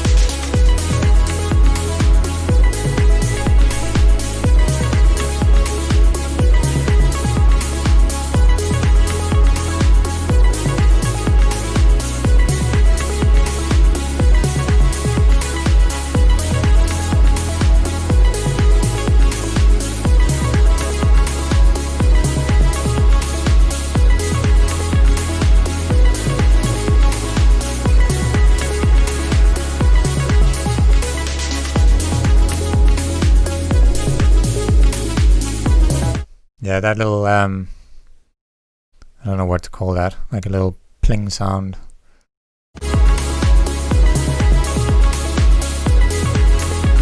That works nicely, I like that. I think you could pan that around though, just like have it playing in one speaker on your right side and then pan it over to the left and then back to the right and then in the middle and just like move it around, because it's just like some nice ear candy.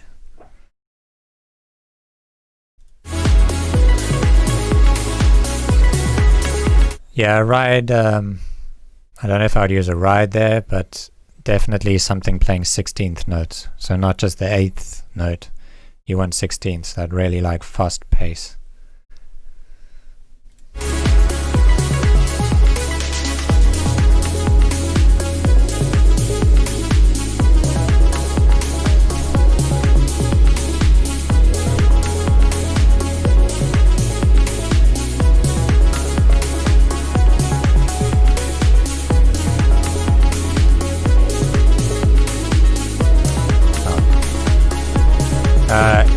Nate, I'll do you after he was next. Bromed. He's donated twice, so I gotta give him some good feedback.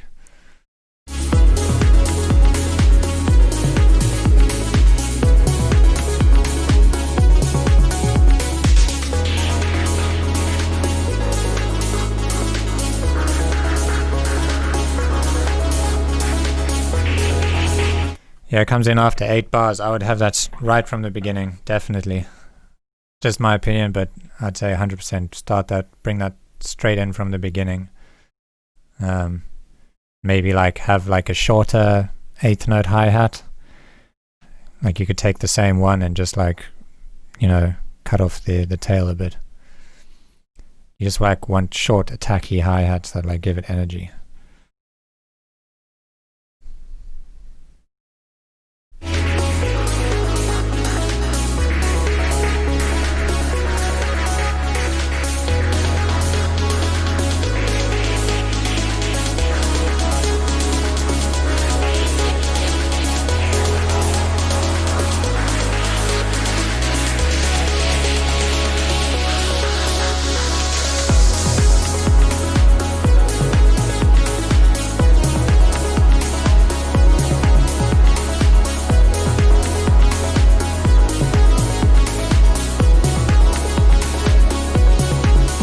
Yeah, with this drop into this like final section is basically the same feedback as here. You need to fix that snare, and then again I would have like different hi-hats, something to just give it a bit more energy, maybe like a crash, something just to like, I keep feeling like I want a whole lot of energy in that drop, but it just isn't really there. All the melodies and stuff sound great though. So.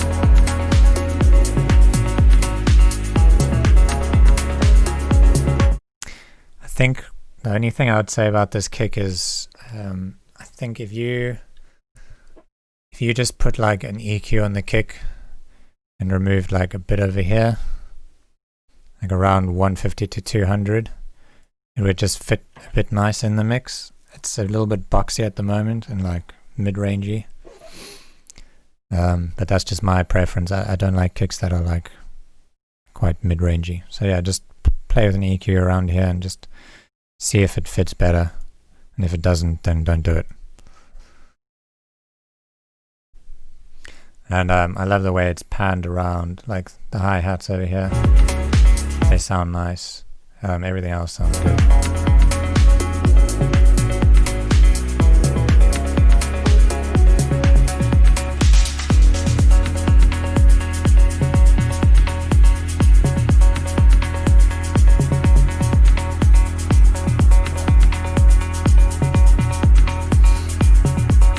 Yeah, if you've done -3 dB, try go to -6 and see how it sounds.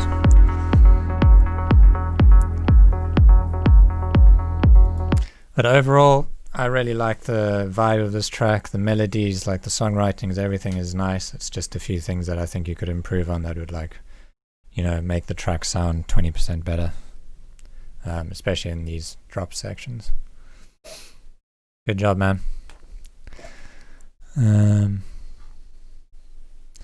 John would love to contribute. So in the live stream description, there's a link to donate. Hang on. Sorry, I'm also like new to streaming, so I don't know how to find stuff. Oh, there it is. Better.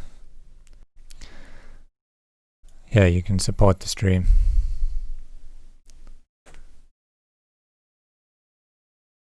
With that link. Okay, so next up is Bromed.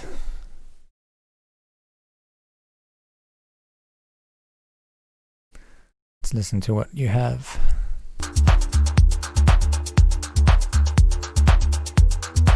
I like the swing on the hats. Nice choice.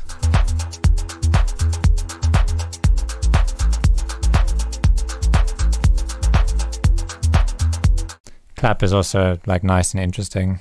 I'm like a sucker for claps that don't sound like regular old hand claps. I love stuff like this that just sounds like some gritty kind of noise.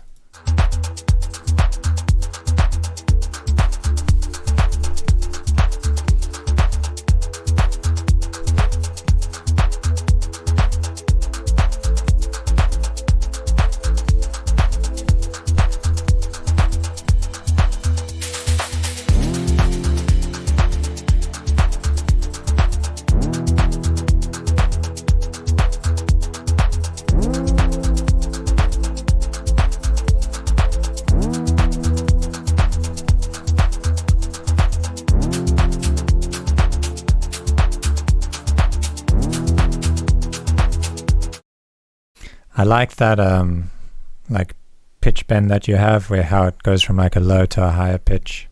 I don't know, it's like an envelope or something that you've got going on there. But I think you should be playing with like the length of it, because after like a few bars, I kind of just expect it to start changing and like getting different.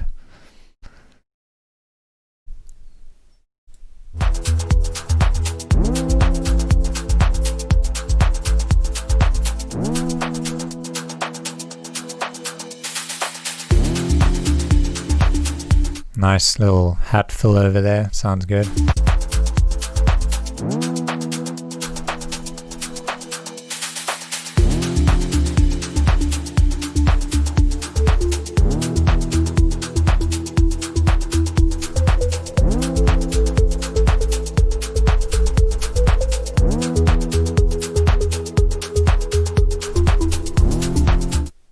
Why is your logo the Ableton logo? Is that the Ableton logo? I think it is.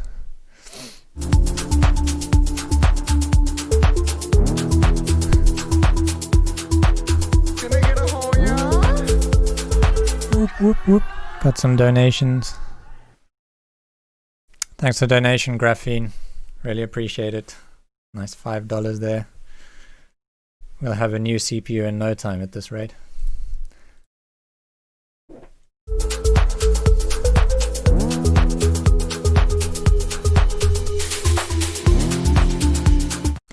That little note that's going doom doom doom doom doom doom doom doom.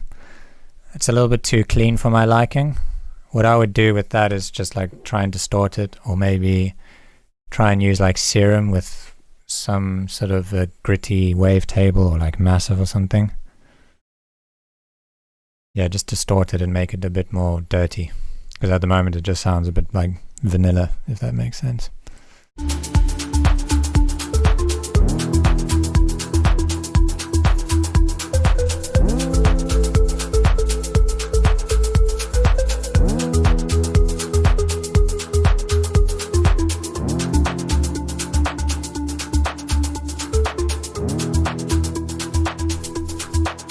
I think you could also have a pad or something to back up those chords. And the chords are getting a bit repetitive with that pitch bend in the beginning. It's like quite distracting from the other elements. So I'd just play with a filter and like work on, decreasing the pitch envelope on that a bit and like fade it in and out just to keep it interesting and changing all the time.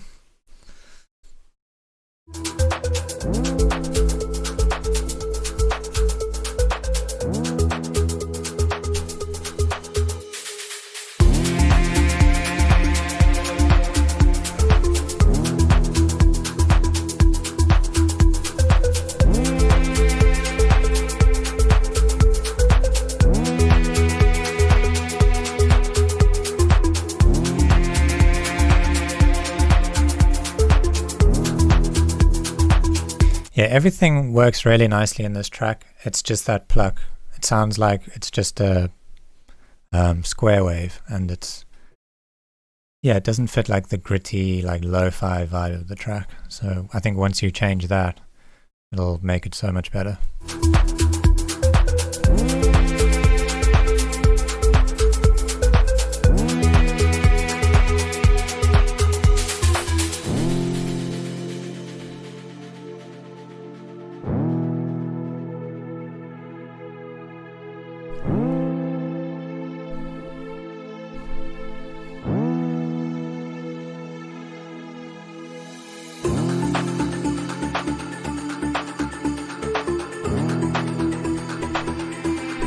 That percussion loop sounds nice.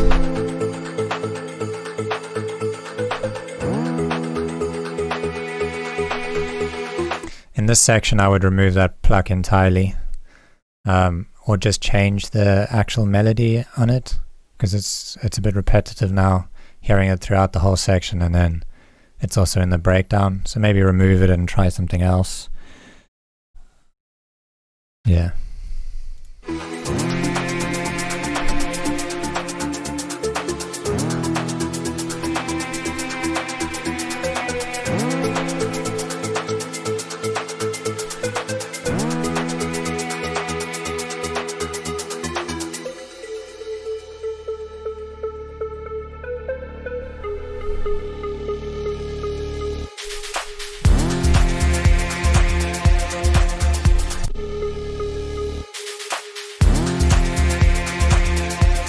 Yeah, I like how you've brought the clap in like one beat early.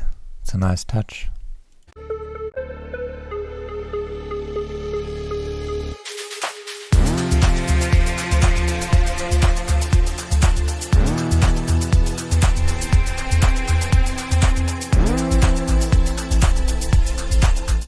And I always say this, but like synths really, like if you're playing with a melody in a breakdown, it needs to build with everything else. So you need to like start opening up that filter and like adding some noise into it. Maybe you can like start detuning it to like make it a bit more like dirty and dissonant. And then when the drop hits, it's like this big release.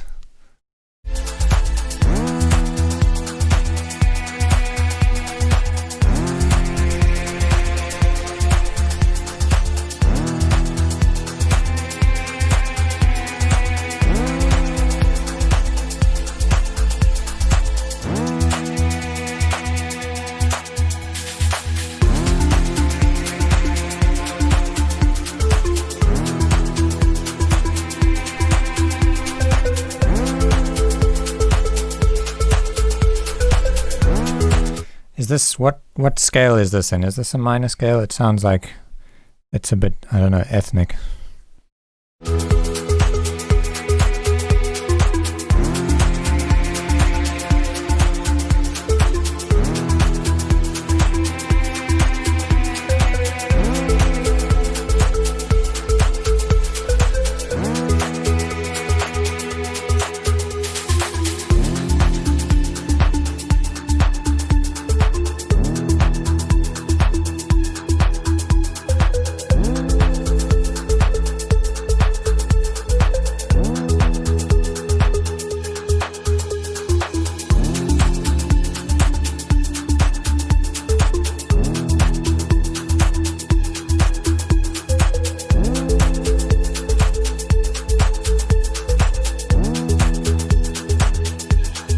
Dorian, okay.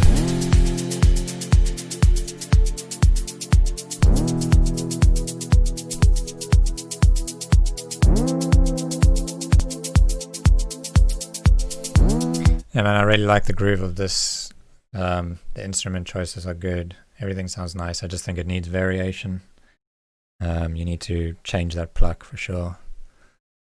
And maybe just, work on those transitions. You see what I've done like in my track. Basically do this with your plucks and your arps and stuff, and you can just hear how that just adds so much energy. And you just keep opening it up. What I like to do is map my parameters, like these cutoff and stuff. I've got a MIDI keyboard that has just like a few knobs on it, and you map it to that. And then you just like close your eyes, listen to the music, and then just start playing with that knob, and then just feeling like the energy basically. And then you just end up with these like nice curves that are humanized, and it just adds like nice tension and release.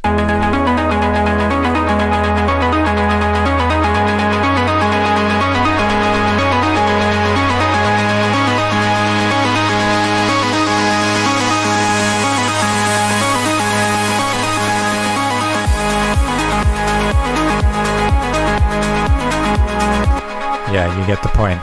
So that they have like that really nice tension building up, and then it just carries through into the drop, and that's what you need to do with that pluck before your drop.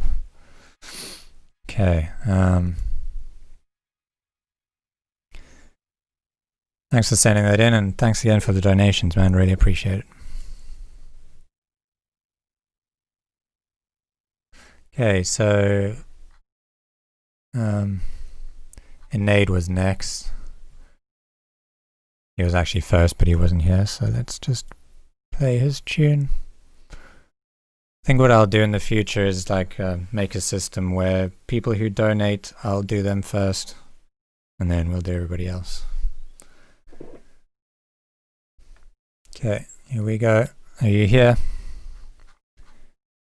Is he offline again?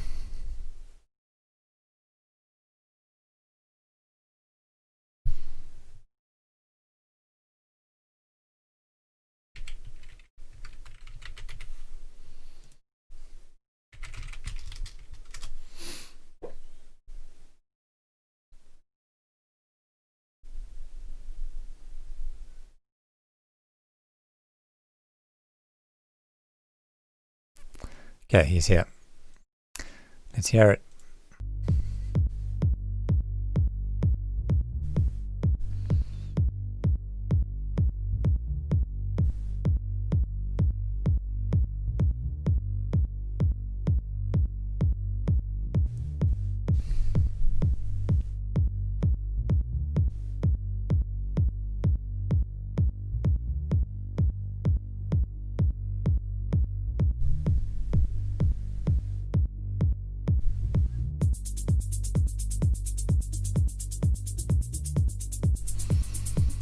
That sub grooves really nicely.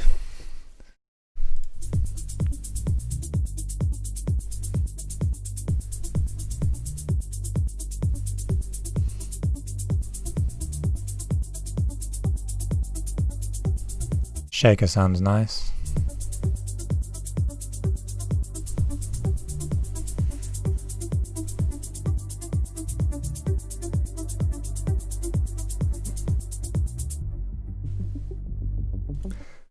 Hang on one moment. You know, with this kick, I think I would just add a bit more change in it. So maybe try and filter the kick in. So we just have like the sub of the kick. Like if you just filter it down to like 200 or 300 hertz, and then just start bringing it up. Or on the other side, you could filter out take a high pass filter and just cut out the sub for like the first 16 bars and then bring that in.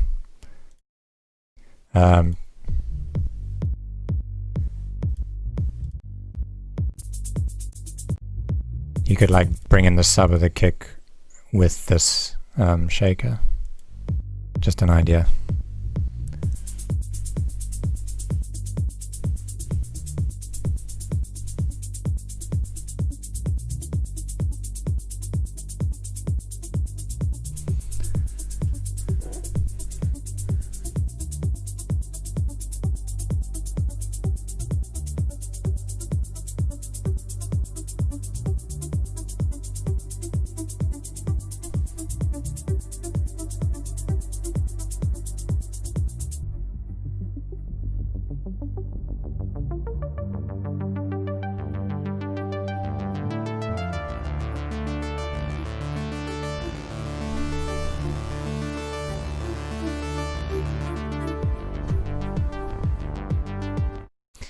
That ARP is really nice. I like how it opens up and changes. It sounds really good.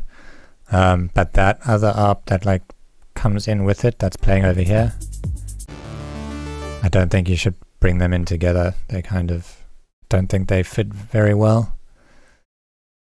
I would just remove the other one entirely.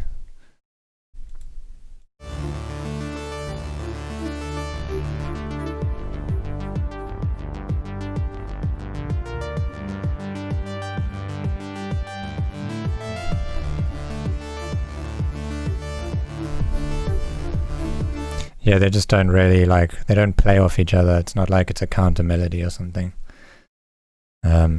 If you want to make a counter melody, I would suggest using like a more sustained sound.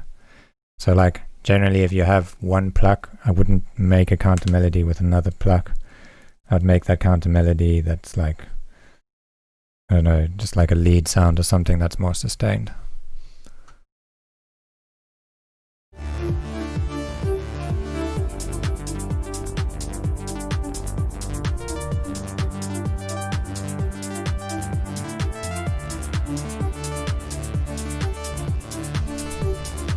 Both of the ARP, like the ARP and the pluck, they both sound good on their own, but together they just don't work.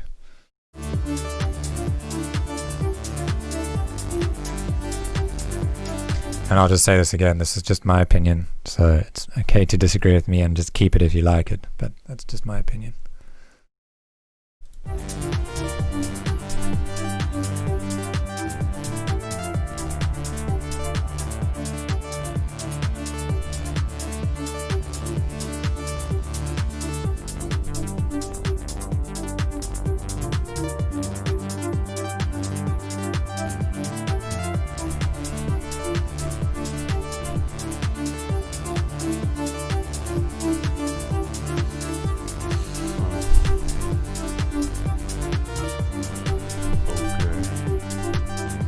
I got so confused there, I thought that was my voice.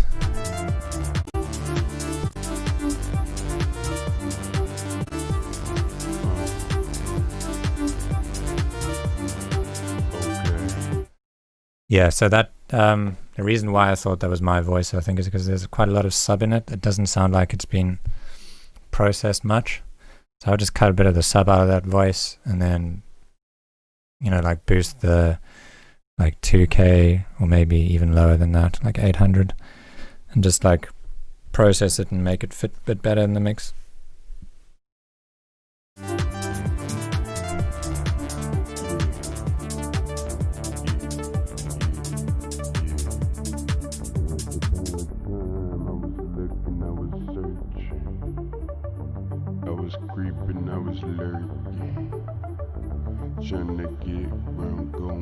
Is this your voice? When it's cold, it's just snowing slow, flaky. It take me some time to escape the trouble day. Anyway, it needs to be brighter for sure, and like take out some of that sub. Like need me, not greedy, just feed me. See more as I open it, close the door, get it, yeah, gotta get it. I'm with it, get it, gotta get it. I'm with it, fit it, never wanna quit it. I gotta get it. How you with it? Are you with it?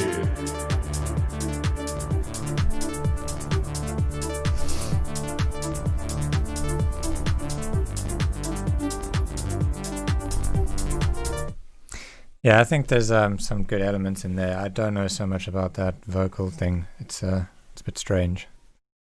Maybe if you like really process it and squash it and like cut out some of the sub and I don't know, make it a bit more like unintelligible, then it might fit. And maybe like time it differently. Maybe you can use the vocal as like just another element that adds to the rhythm a bit more, rather than just like something that's randomly talking.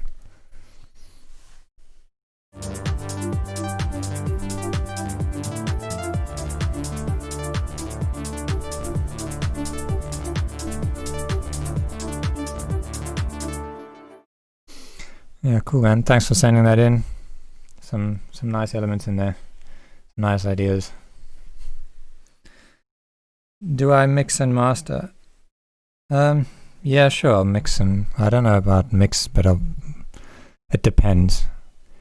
If I think I can improve the track, you can send it to me, and if I think I can improve it, then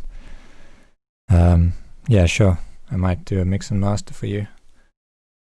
But yeah, you can reach out to me, like email me or DM me or something. Join the Discord and then we can chat.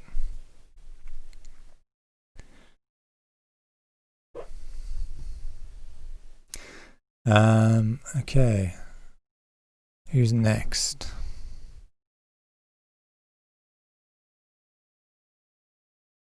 Ramnik? I've done Ramnik, sorry. And I've done Bromid. John.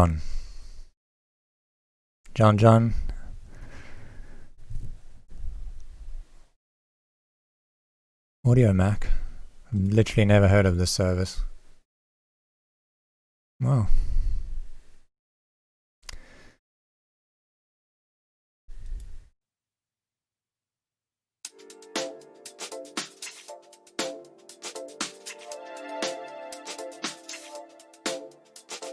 And this is already nice and groovy.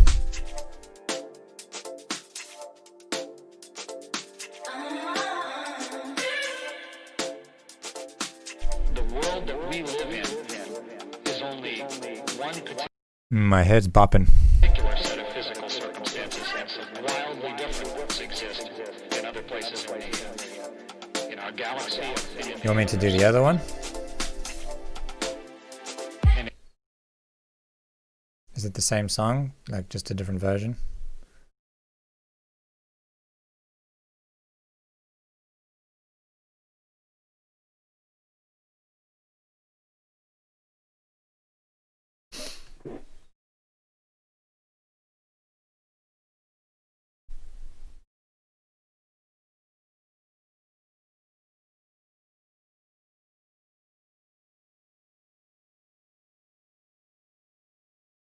Okay, well, I'll do the other one then. That other one sounded pretty cool though.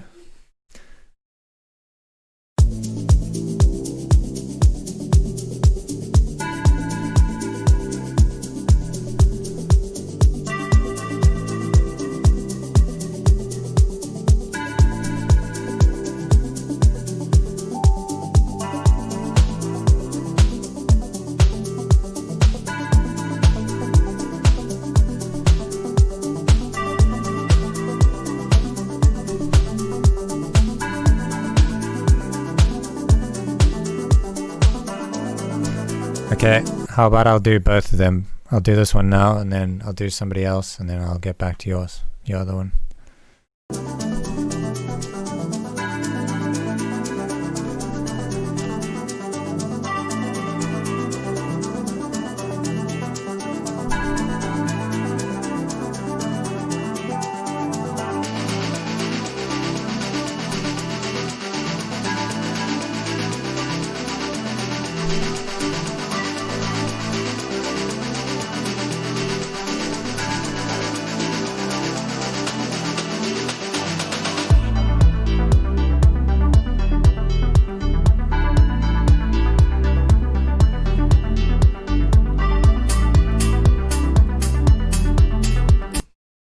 Yeah, I quite like this. That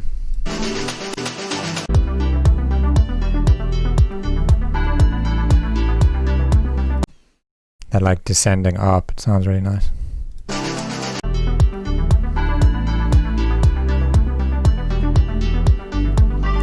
I think the kick is a bit too clicky in this section.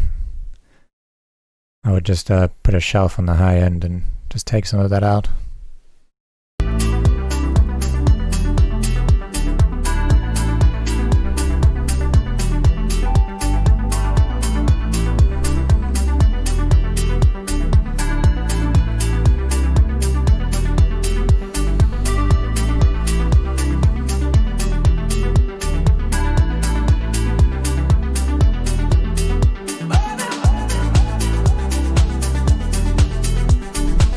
I like that vocal sample, has a nice vibe to it.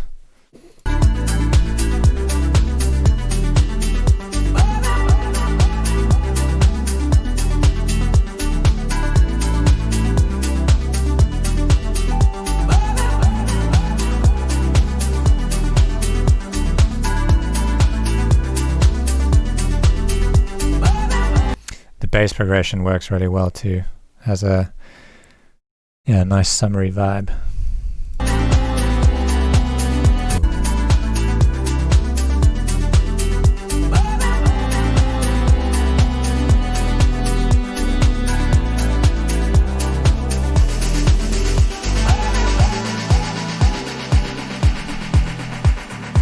I would drop the kick entirely there.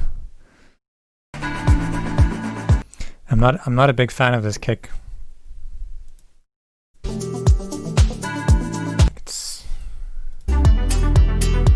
I'll just try a few other ones and see if you can find something that that fits better.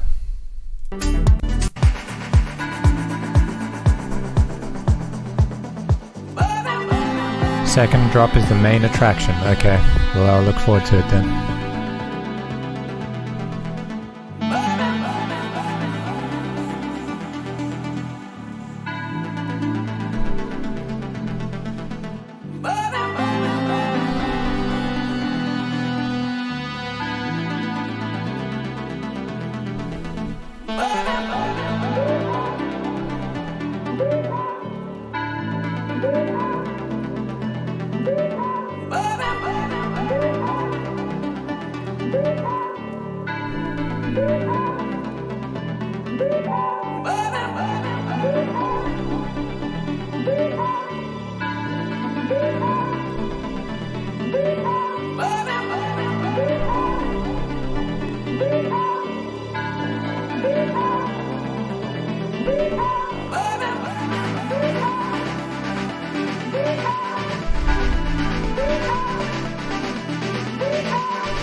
Okay, sorry, let me just listen to that again.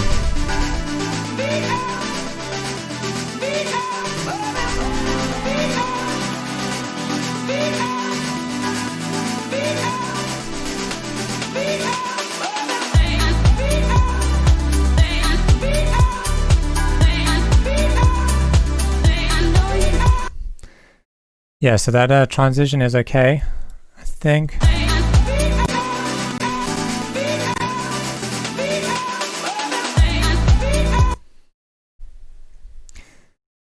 Yeah, just like the other feedback I gave to another guys, you've got like this really fast build up, like I think it's playing 16th notes. I would carry through even just that same sound. You could just like bounce out that loop and then like just clean it up a bit. So what I mean by that is like this where's this shaker that I have?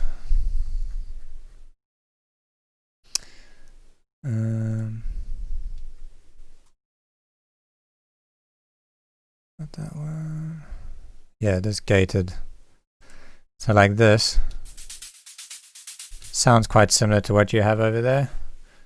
So try and like emulate what this sample is doing. It like opens up and then it just gets shorter. One way to do that is if you're working in Ableton, you can change this to beats mode and then change this to just the arrow pointing right and then bring down this envelope and it'll shorten it. And you hear how it does that. So if you have that open all the way up and then when the drop hits you just do that. So you've still got that rhythm going, but it just changes for the drop. Try and do that.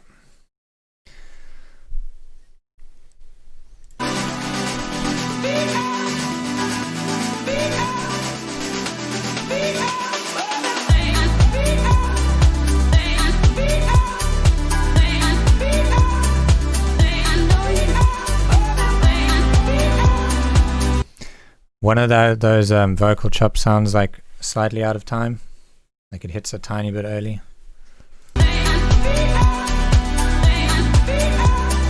She goes the that sounds a bit early.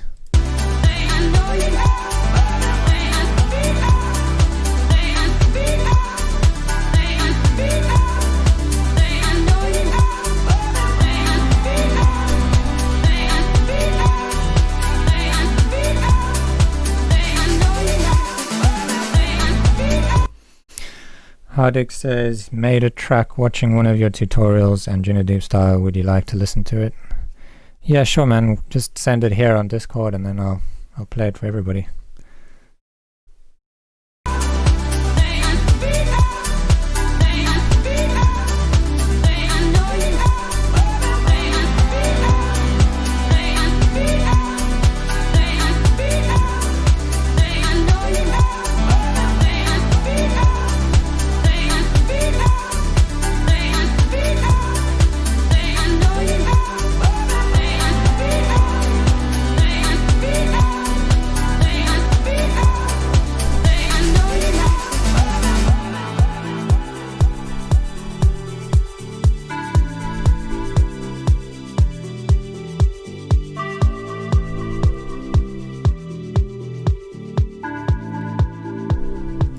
Yeah, man, good vibes. I'm enjoying it.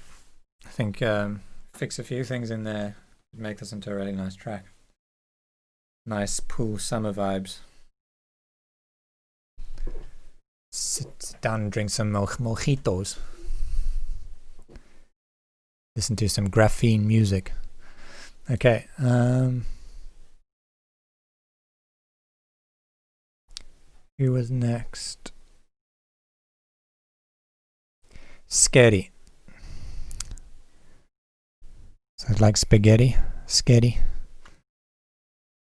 Is he here? He's offline over here. So.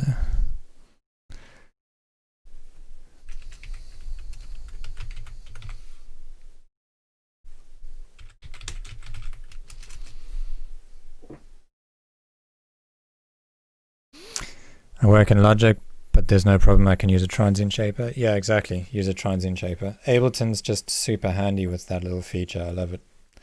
It's great, like if you have like a percussion loop that has some reverb in it or something and you want to just take it out, you just adjust that little knob and it's gone.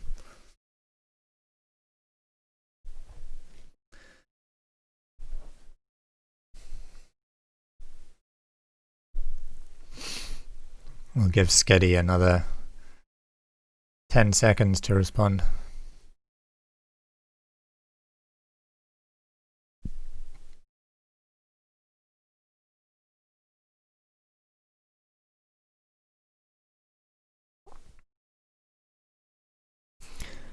Is this him? Whoa, that's a long name.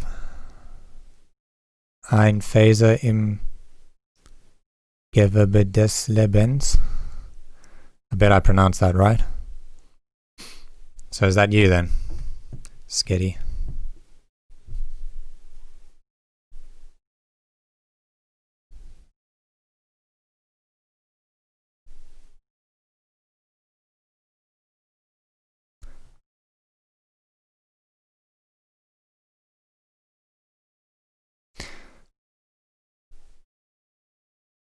Stamo. Why do I recognize this name? Have I seen you before? Stamo. Okay, let's listen to him.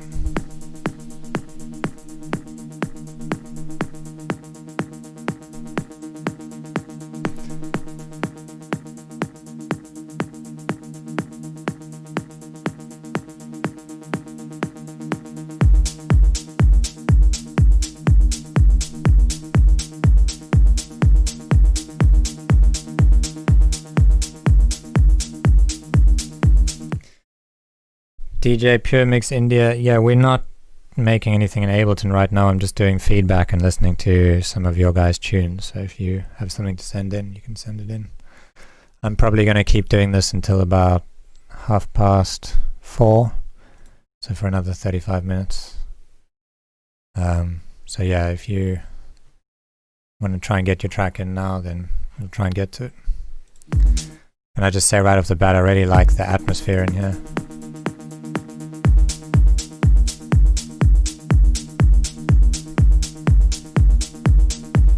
That little that sounds so nice.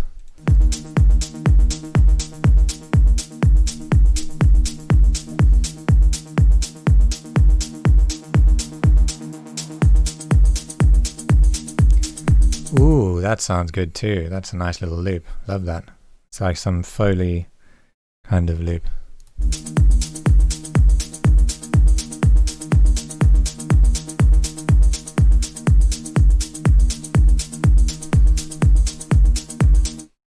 Kick is a little bit too aggressive for, I think, what's happening right now.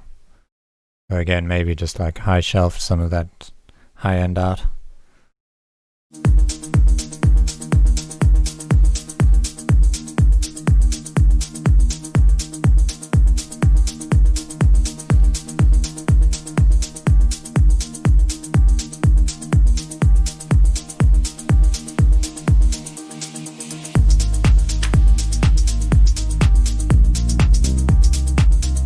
Such a nice progression on the bass line. It's emotional. I might cry.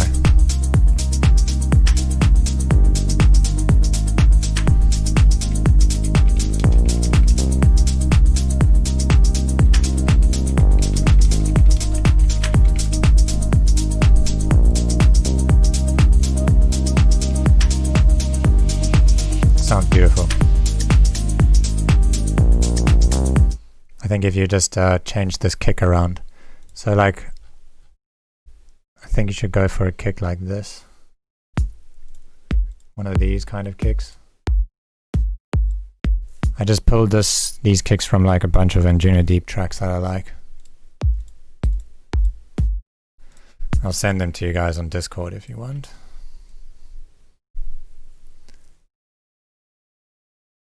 Have some kicks, guys.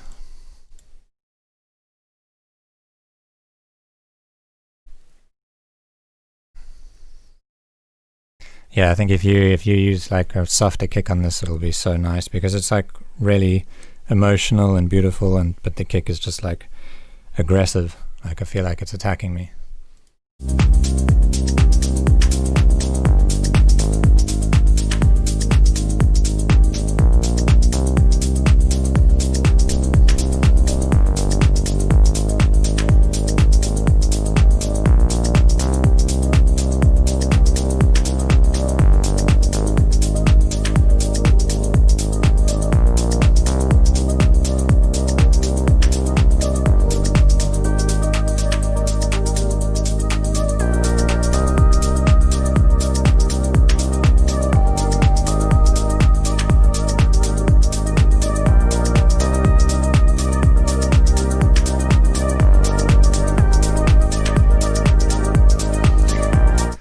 Yeah, Lane 8 vibes, I kind of agree on that. It's like the kind of emotion I'd expect from Lane 8. Really good work on the songwriting and choice of harmonies and notes.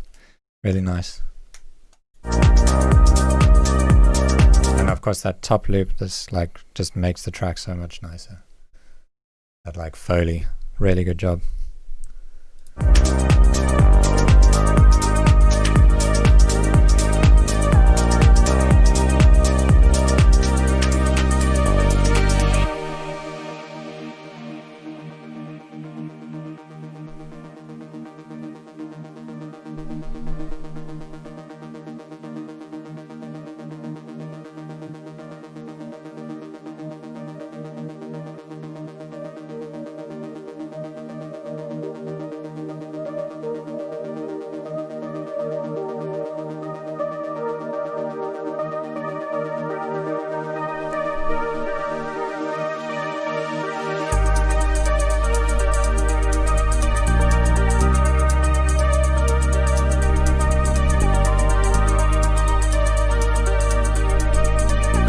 Beautiful stuff, man. Really, really liking this.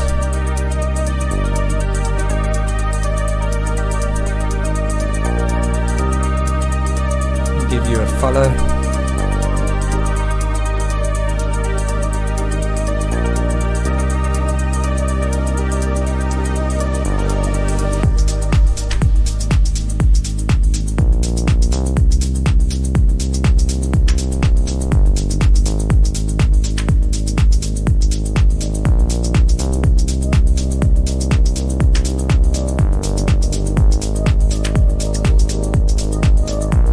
The energy is carried quite nicely through the transitions.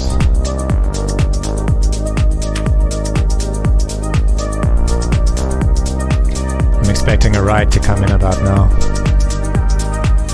Yeah, I think you should add a ride in. Just playing on top of the kick.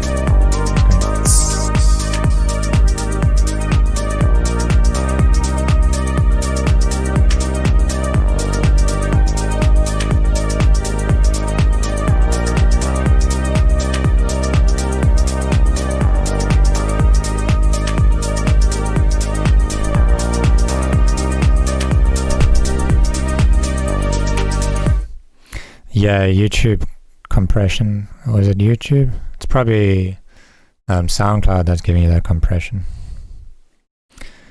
It sounds actually okay to me though, so I'm not sure.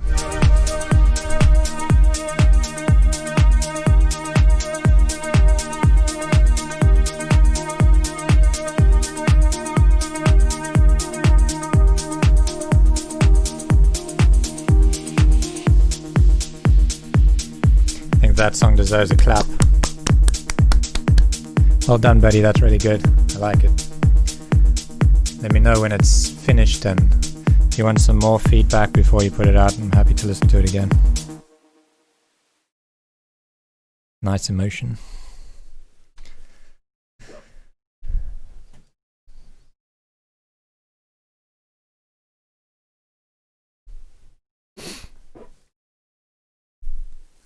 Only on your part. Okay, then it might be SoundCloud coming through YouTube, getting compressed a million times.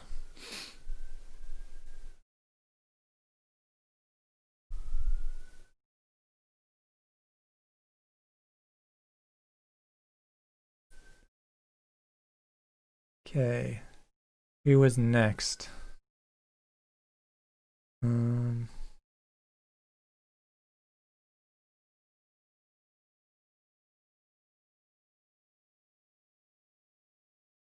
I did do this guy, right? Sketty. Yeah, I did do.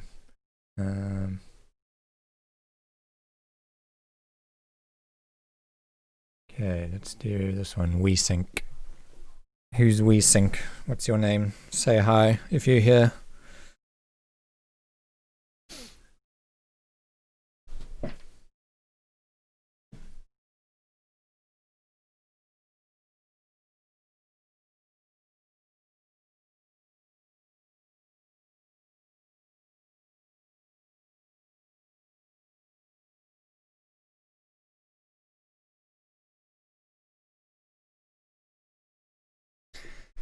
I think there's quite a long delay on the stream, so just waiting for him to respond.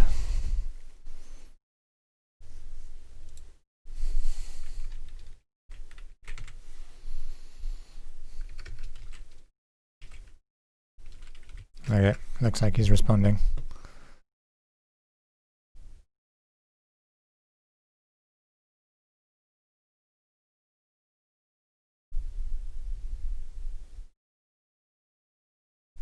Is he here?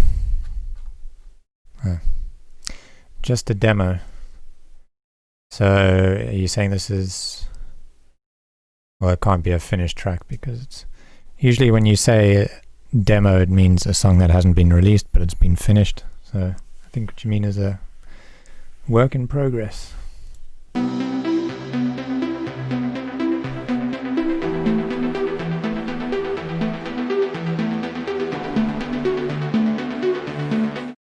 Didn't I do his yet? Oh, I think I called for you, but you didn't respond. Okay, I'll do yours after this one. It's short. It's only 48 seconds. Let me just start this again.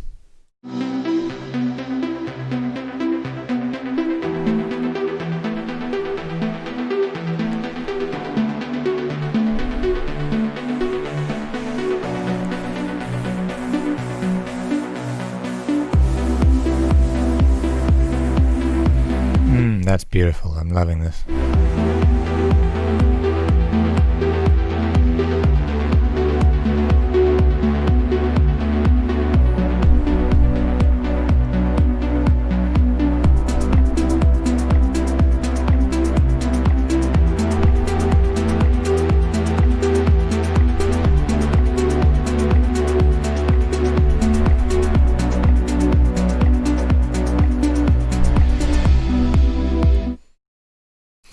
Yeah, man, good work. I really like the sound of that ARP on it. I think at this section you should keep your shaker going and then just add in a clap. That's what I was expecting to hear. The ARP sounds really nice, everything sounds mixed nicely, so yeah, good work, man, really like it.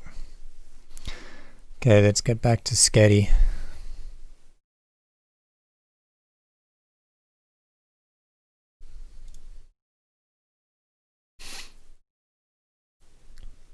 Okay, so this is a finished track. So I guess any mix feedback and stuff I get you're not really gonna go and change it, but I'll give you some feedback anyway.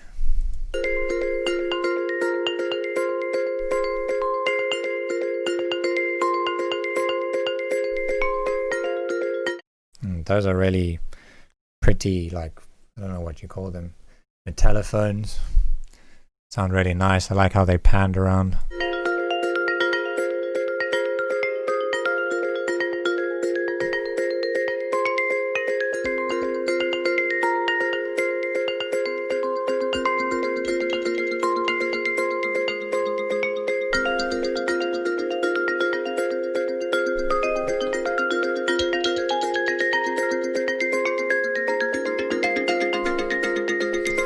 I love how everything is working together and like playing off each other. It's really pretty.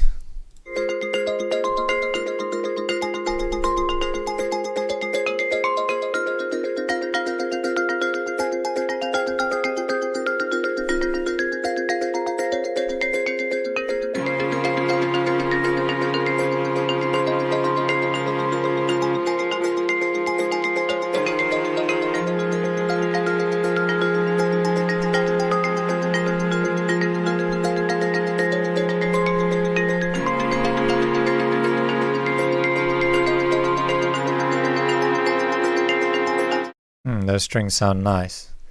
I think the only thing I would change is like some of them seem to cut off a little bit too soon.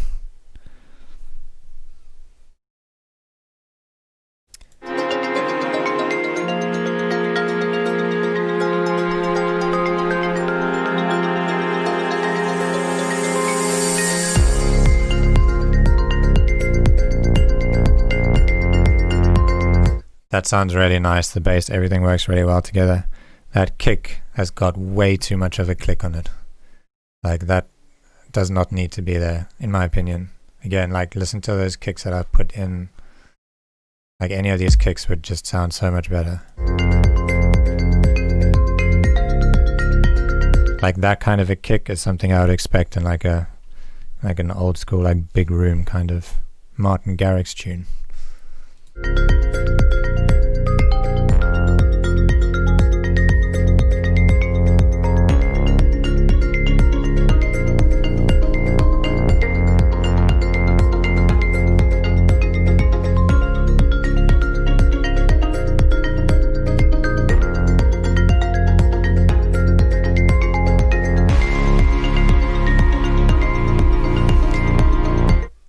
With those bells, I'd like to see a bit more like filter movement on them, just like filtering some of them out and just changing it up a bit, because at the moment they're starting to get a little bit repetitive, but throughout their whole intro they sound really nice.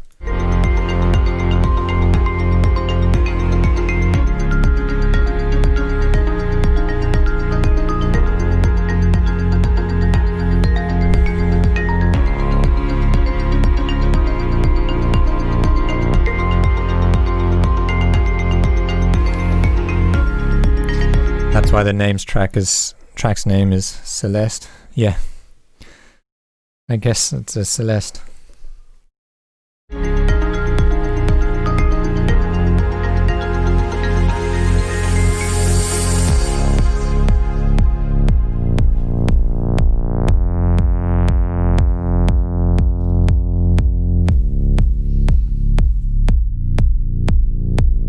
Yeah, in this section, that kick is just, you know, it's like pretty much sitting there doing its own thing with that huge click on it.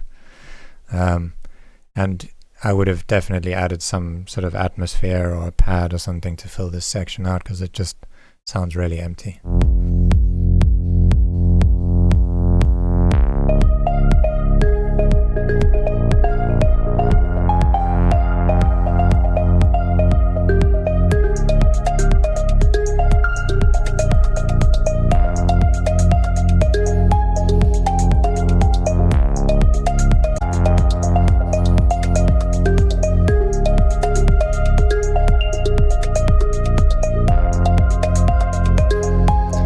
If you're having issues with clicks, it's really easy fix.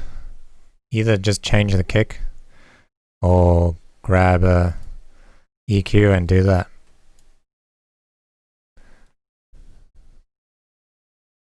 That's how you fix that issue, and then it just sounds so much better.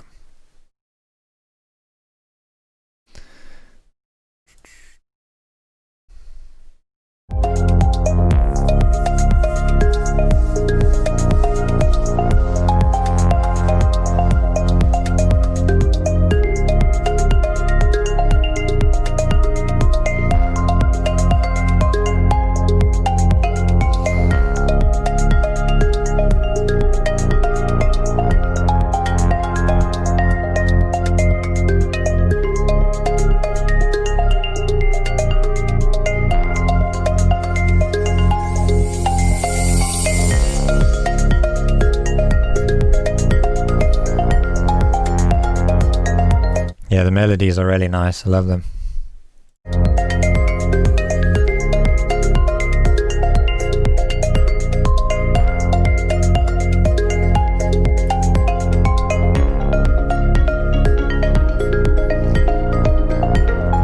think the drums definitely need some more like percussion. Maybe not percussion because the bells are quite percussive, but more hats, maybe a clap in there, like a snare happening every once in a while.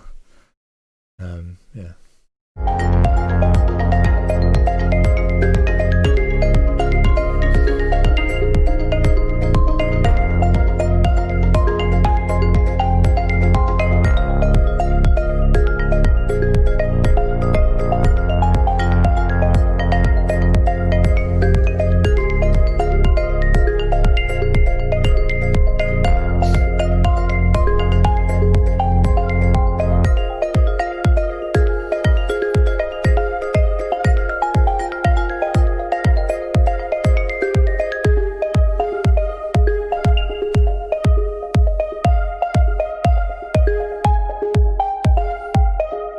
Yep, really nice melodies, man. I think good work on the track. Biggest problem is the kick. Everything else is quite nice. Okay.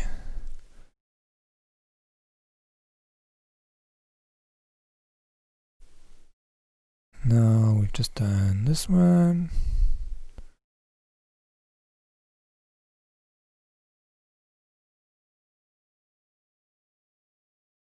Wait, where's it gone? Oh, okay.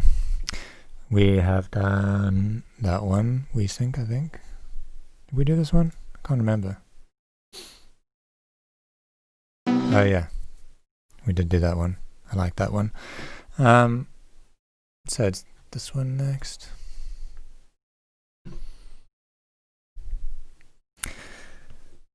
Thanks, Graphene. This is a great feedback session. Good submissions, awesome feedback, just great. Thank you so much, man. Really appreciate it.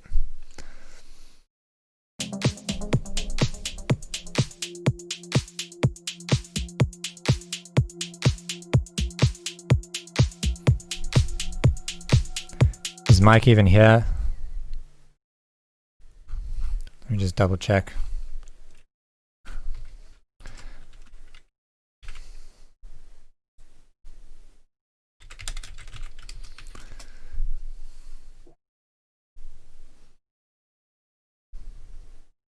Okay.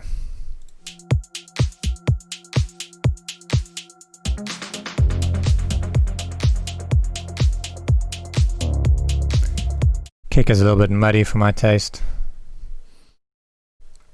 Again, just if I was you, I would try doing that on the kick. Just to clean up some of that mud. But if you like it, then keep it.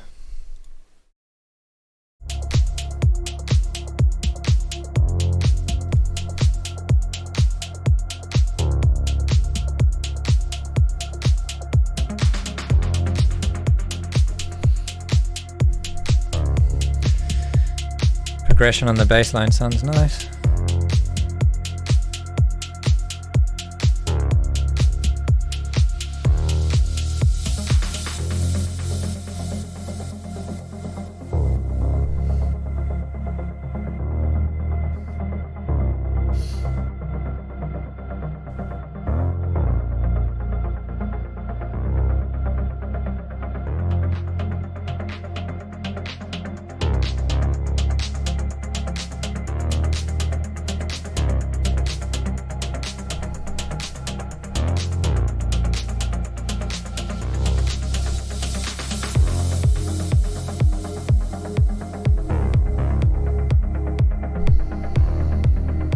I like the structure of it so far. Everything like moves nicely between the sections. It's not repetitive.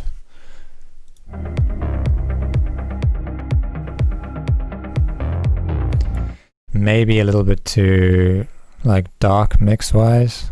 So, you know, I think if you master it a bit and saturate some of the highs and just try and add a bit more presence to it.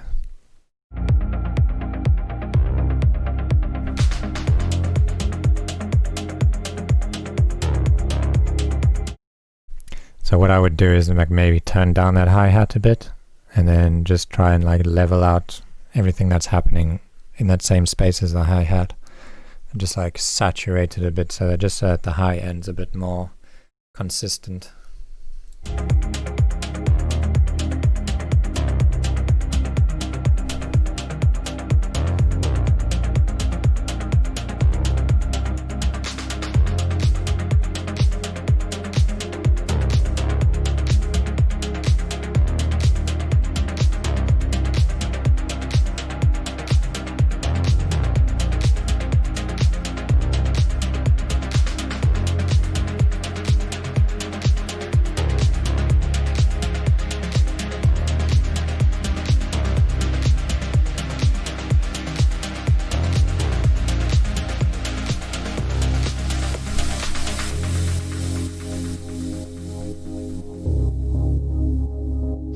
In this section, personally, I would take that bass, don't play that same bass progression, just like have that note sustain until it fades out, and then remove the bass entirely from the section.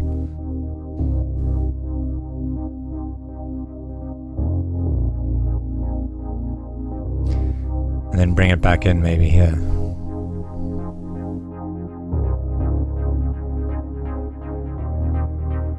It's always nice to just like break up the monotony on things that just carry through the whole track, just by making small changes like that, like sustain a note once in a while, fade it out, take it out, bring it back in.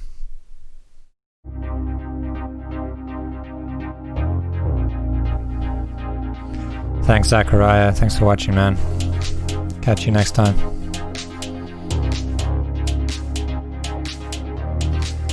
I'm going to join the Discord. Thought I put an invite in the description, but obviously I didn't.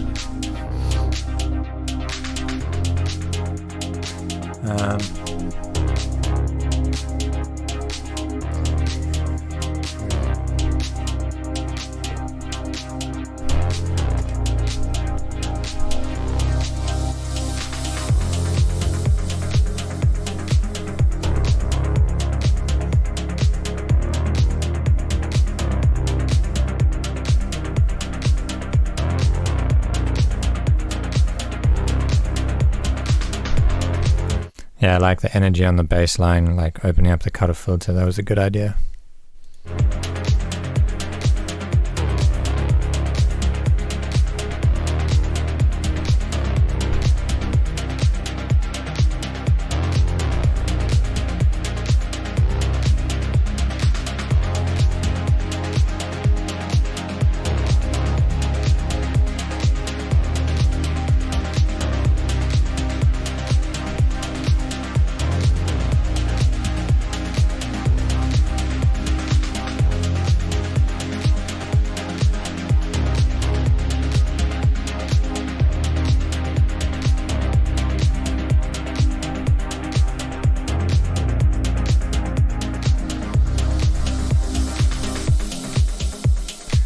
think overall everything's quite solid.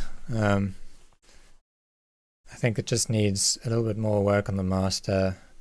I would EQ that kick a bit differently, and maybe like brighten things up. You could also create a bit more like separation between the instruments and like giving them their own space, like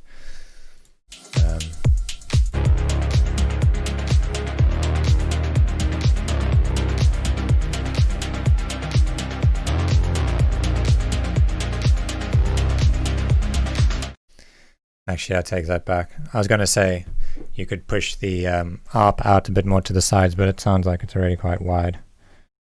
I don't know, maybe you could add like another layer to the ARP to just give it a bit more high-end content, like another octave up or something, because it just doesn't feel like there's much happening melodically, like higher up in the frequency spectrum. Like everything sounds like, you have your sub down in this section, and then that ARP is probably happening around about here. There's nothing like really going on around here.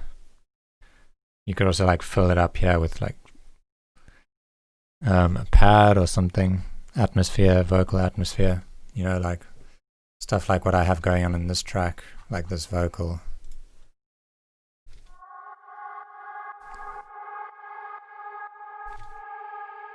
Adding things like vinyl crackle and just like drones and stuff. They just really create some depth for the track. Okay, cool. Just do.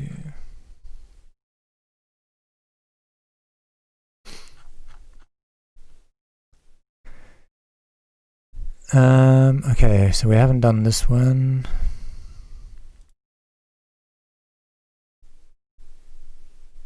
I think I've done everybody else in the queue.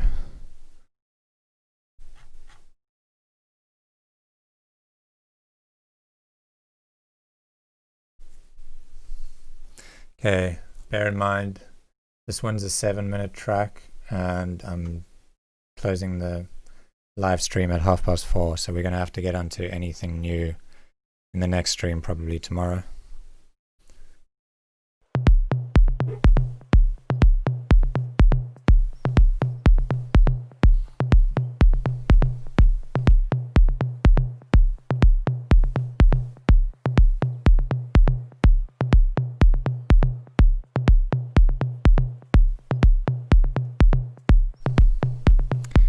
John, I'll do your track after this one. I'll make an exception because I did say that I was going to do it, so I'll do it. You're not going to like what I have to say. I don't like the kick in this one. Too clicky.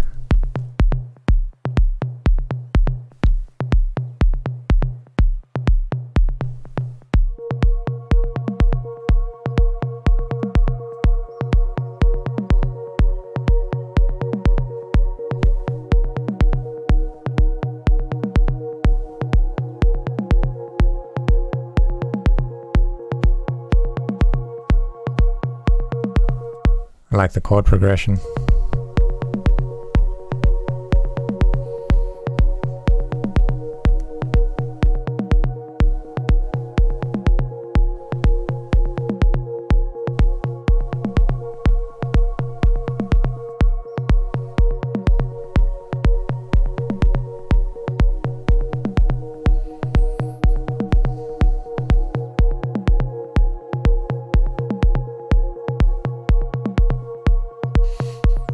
I think you need to have something changing more, like start to add in some more percussion, maybe some hats over here, because at the moment I'm starting to feel a bit bored in this section.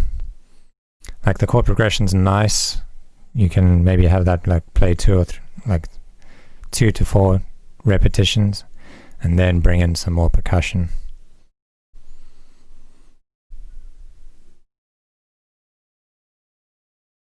Seems a lot of us have problems with the kick. Pretty tricky instrument. Yep, the kick is a complicated instrument. You never, like when I started producing music, I never understood why people said it was so hard to mix the kick and like to get the kick right. But then like after years and years of producing, kicks start to sound worse and worse, and it starts to bug you more and more. In the beginning, all the kicks just sounded the same to me. So I just used whatever the stock one was in FL Studio or Ableton. But now I probably spend like, on a tune, I'll spend like a good 2 hours sometimes finding the right kick. What I'll do is I'll take a drum rack in Ableton. Where is the drum rack on?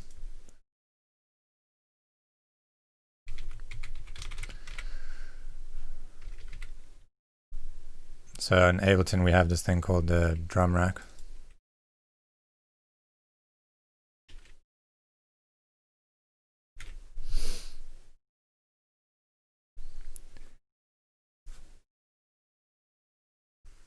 And it has like loads of spaces to put your samples. And in the drum rack I'll put like maybe 100 different kicks that I like, and then just play them one by one in my tune until I find one that just sounds like it belongs there. And that way like you barely need to EQ it, and you just know that it's as good as it's gonna get. So I would recommend people do that.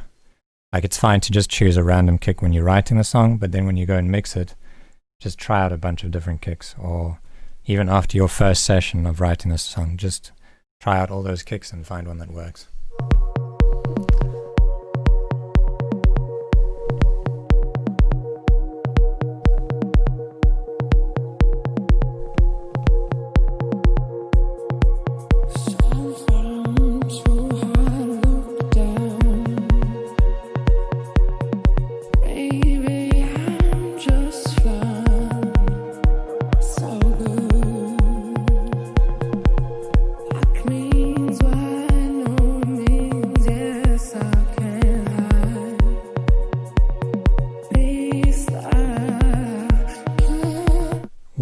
What effect do you have going on that vocal? Because it doesn't sound like it's her natural vibrato. It sounds like almost like that thing, that filter that people do on TikTok that like messes their voice up and makes it like pitch up and down really fast. I'm not sure I like that. And if it is like naturally her voice, then I'm actually impressed. But the vocal does sound nice. Don't get me wrong. I like her voice. It sounds really nice. I would keep it.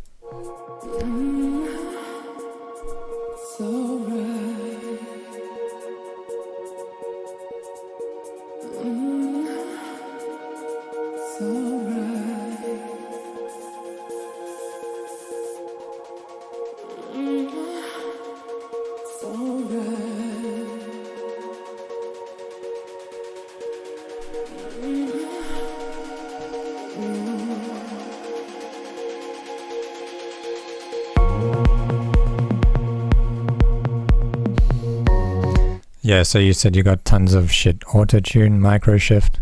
Yeah, so something on there is taking that vocal and doing some weird pitch wobble thing on the sustain notes. It might be the auto-tune. Sounds like maybe the auto-tune is struggling to find a note for it. So just try and fix that, and then I think the vocal will be really nice.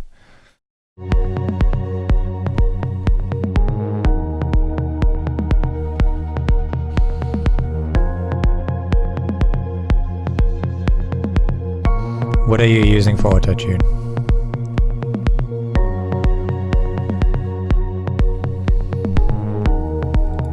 Yeah, so this drum beat is like really getting boring now because there's nothing else happening.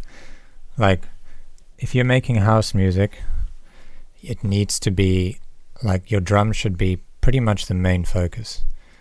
Like you gotta have, like if you look at my drums here, there's constantly things being added and taken away.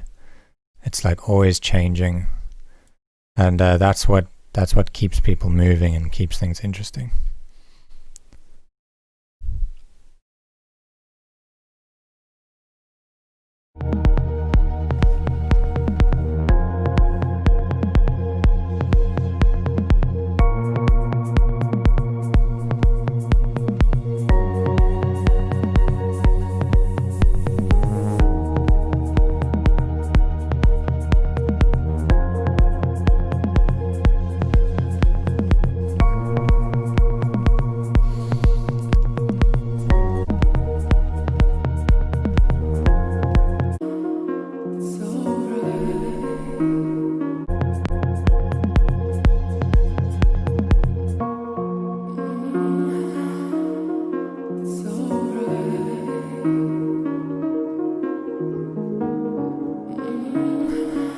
sounds like this piano is a little bit out of key. Some notes, I can't quite figure out which one it is.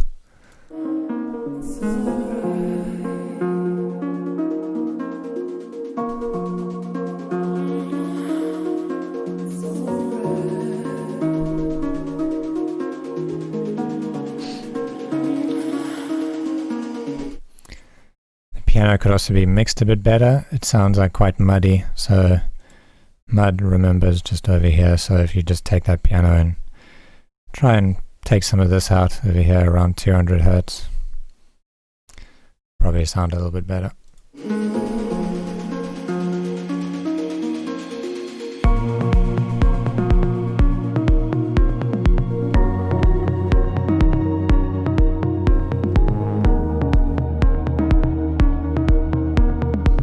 Yeah, the piano's like fighting a bit with the sub.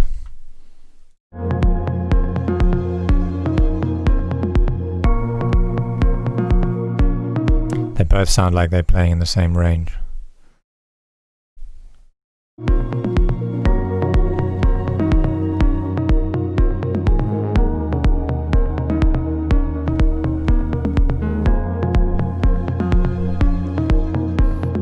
Okay, I'm gonna skip through this a bit because it's not really changing much.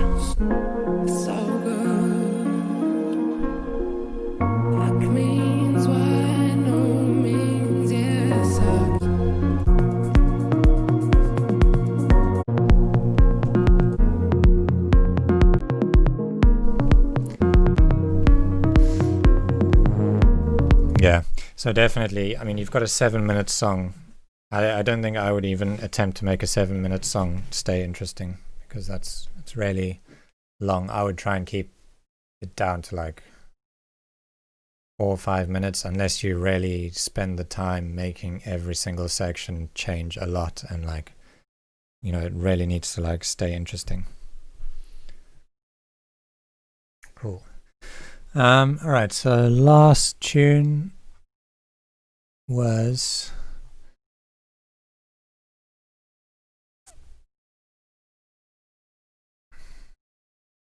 it this one?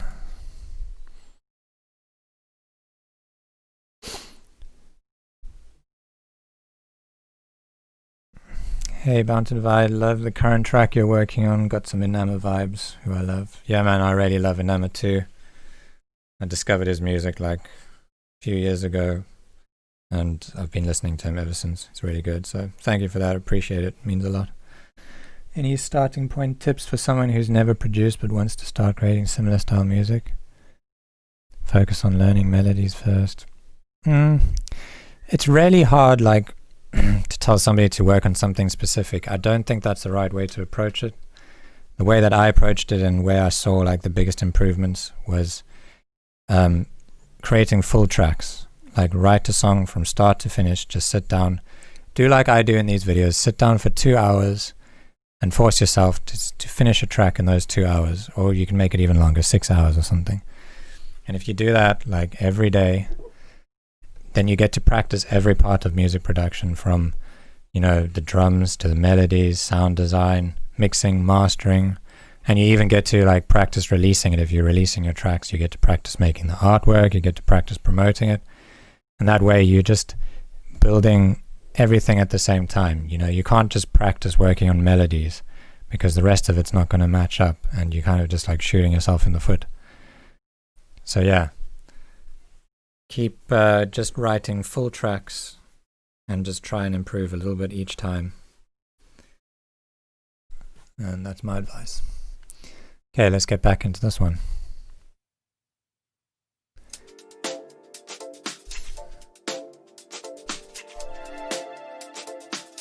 This is the last one, guys.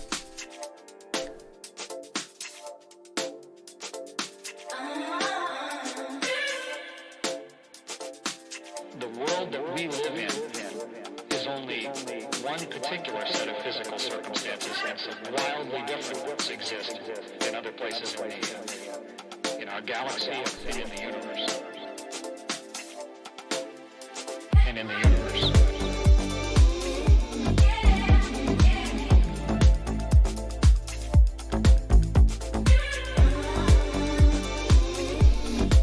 to listen to that drop again. and in the universe.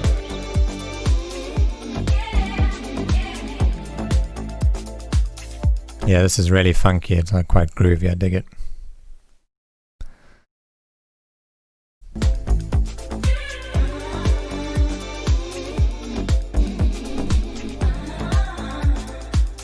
Thanks, Hardik. I'll check out your track. Thanks for joining the stream.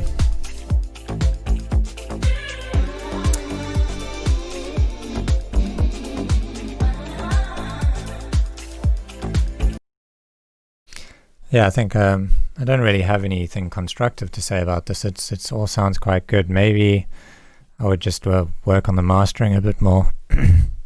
Try and glue everything a bit together. Make it a little bit more present, because at the moment it sounds a bit like it could maybe be a bit brighter.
So the claps are playing like a weird rhythm. I don't really like that rhythm.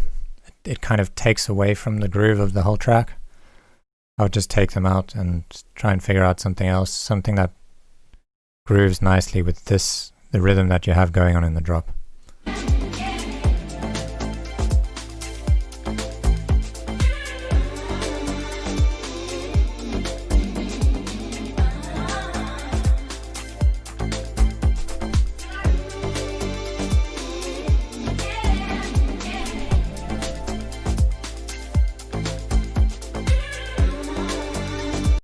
Is this 4 on the floor?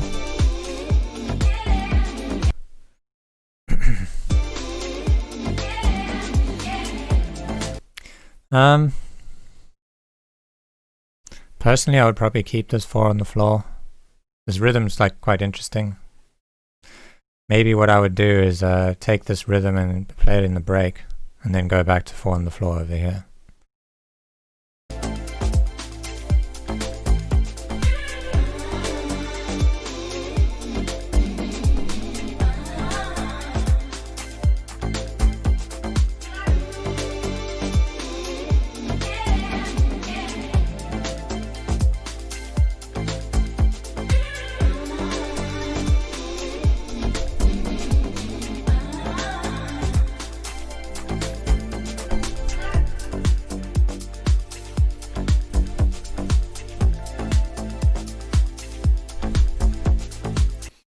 And also the bass line, I think you should have like that bass is the perfect kind of bass where you could make like little fills with the bass. So you could have it like at the end of, you know, your 4 bars, it like kind of jumps up and back down or something. Just create like little fills with it and change it up a bit, because it's also a tiny bit repetitive. But the groove in this track is really good. I dig it. The drum sounds are all really nice, the chords are nice, the vocals are nice.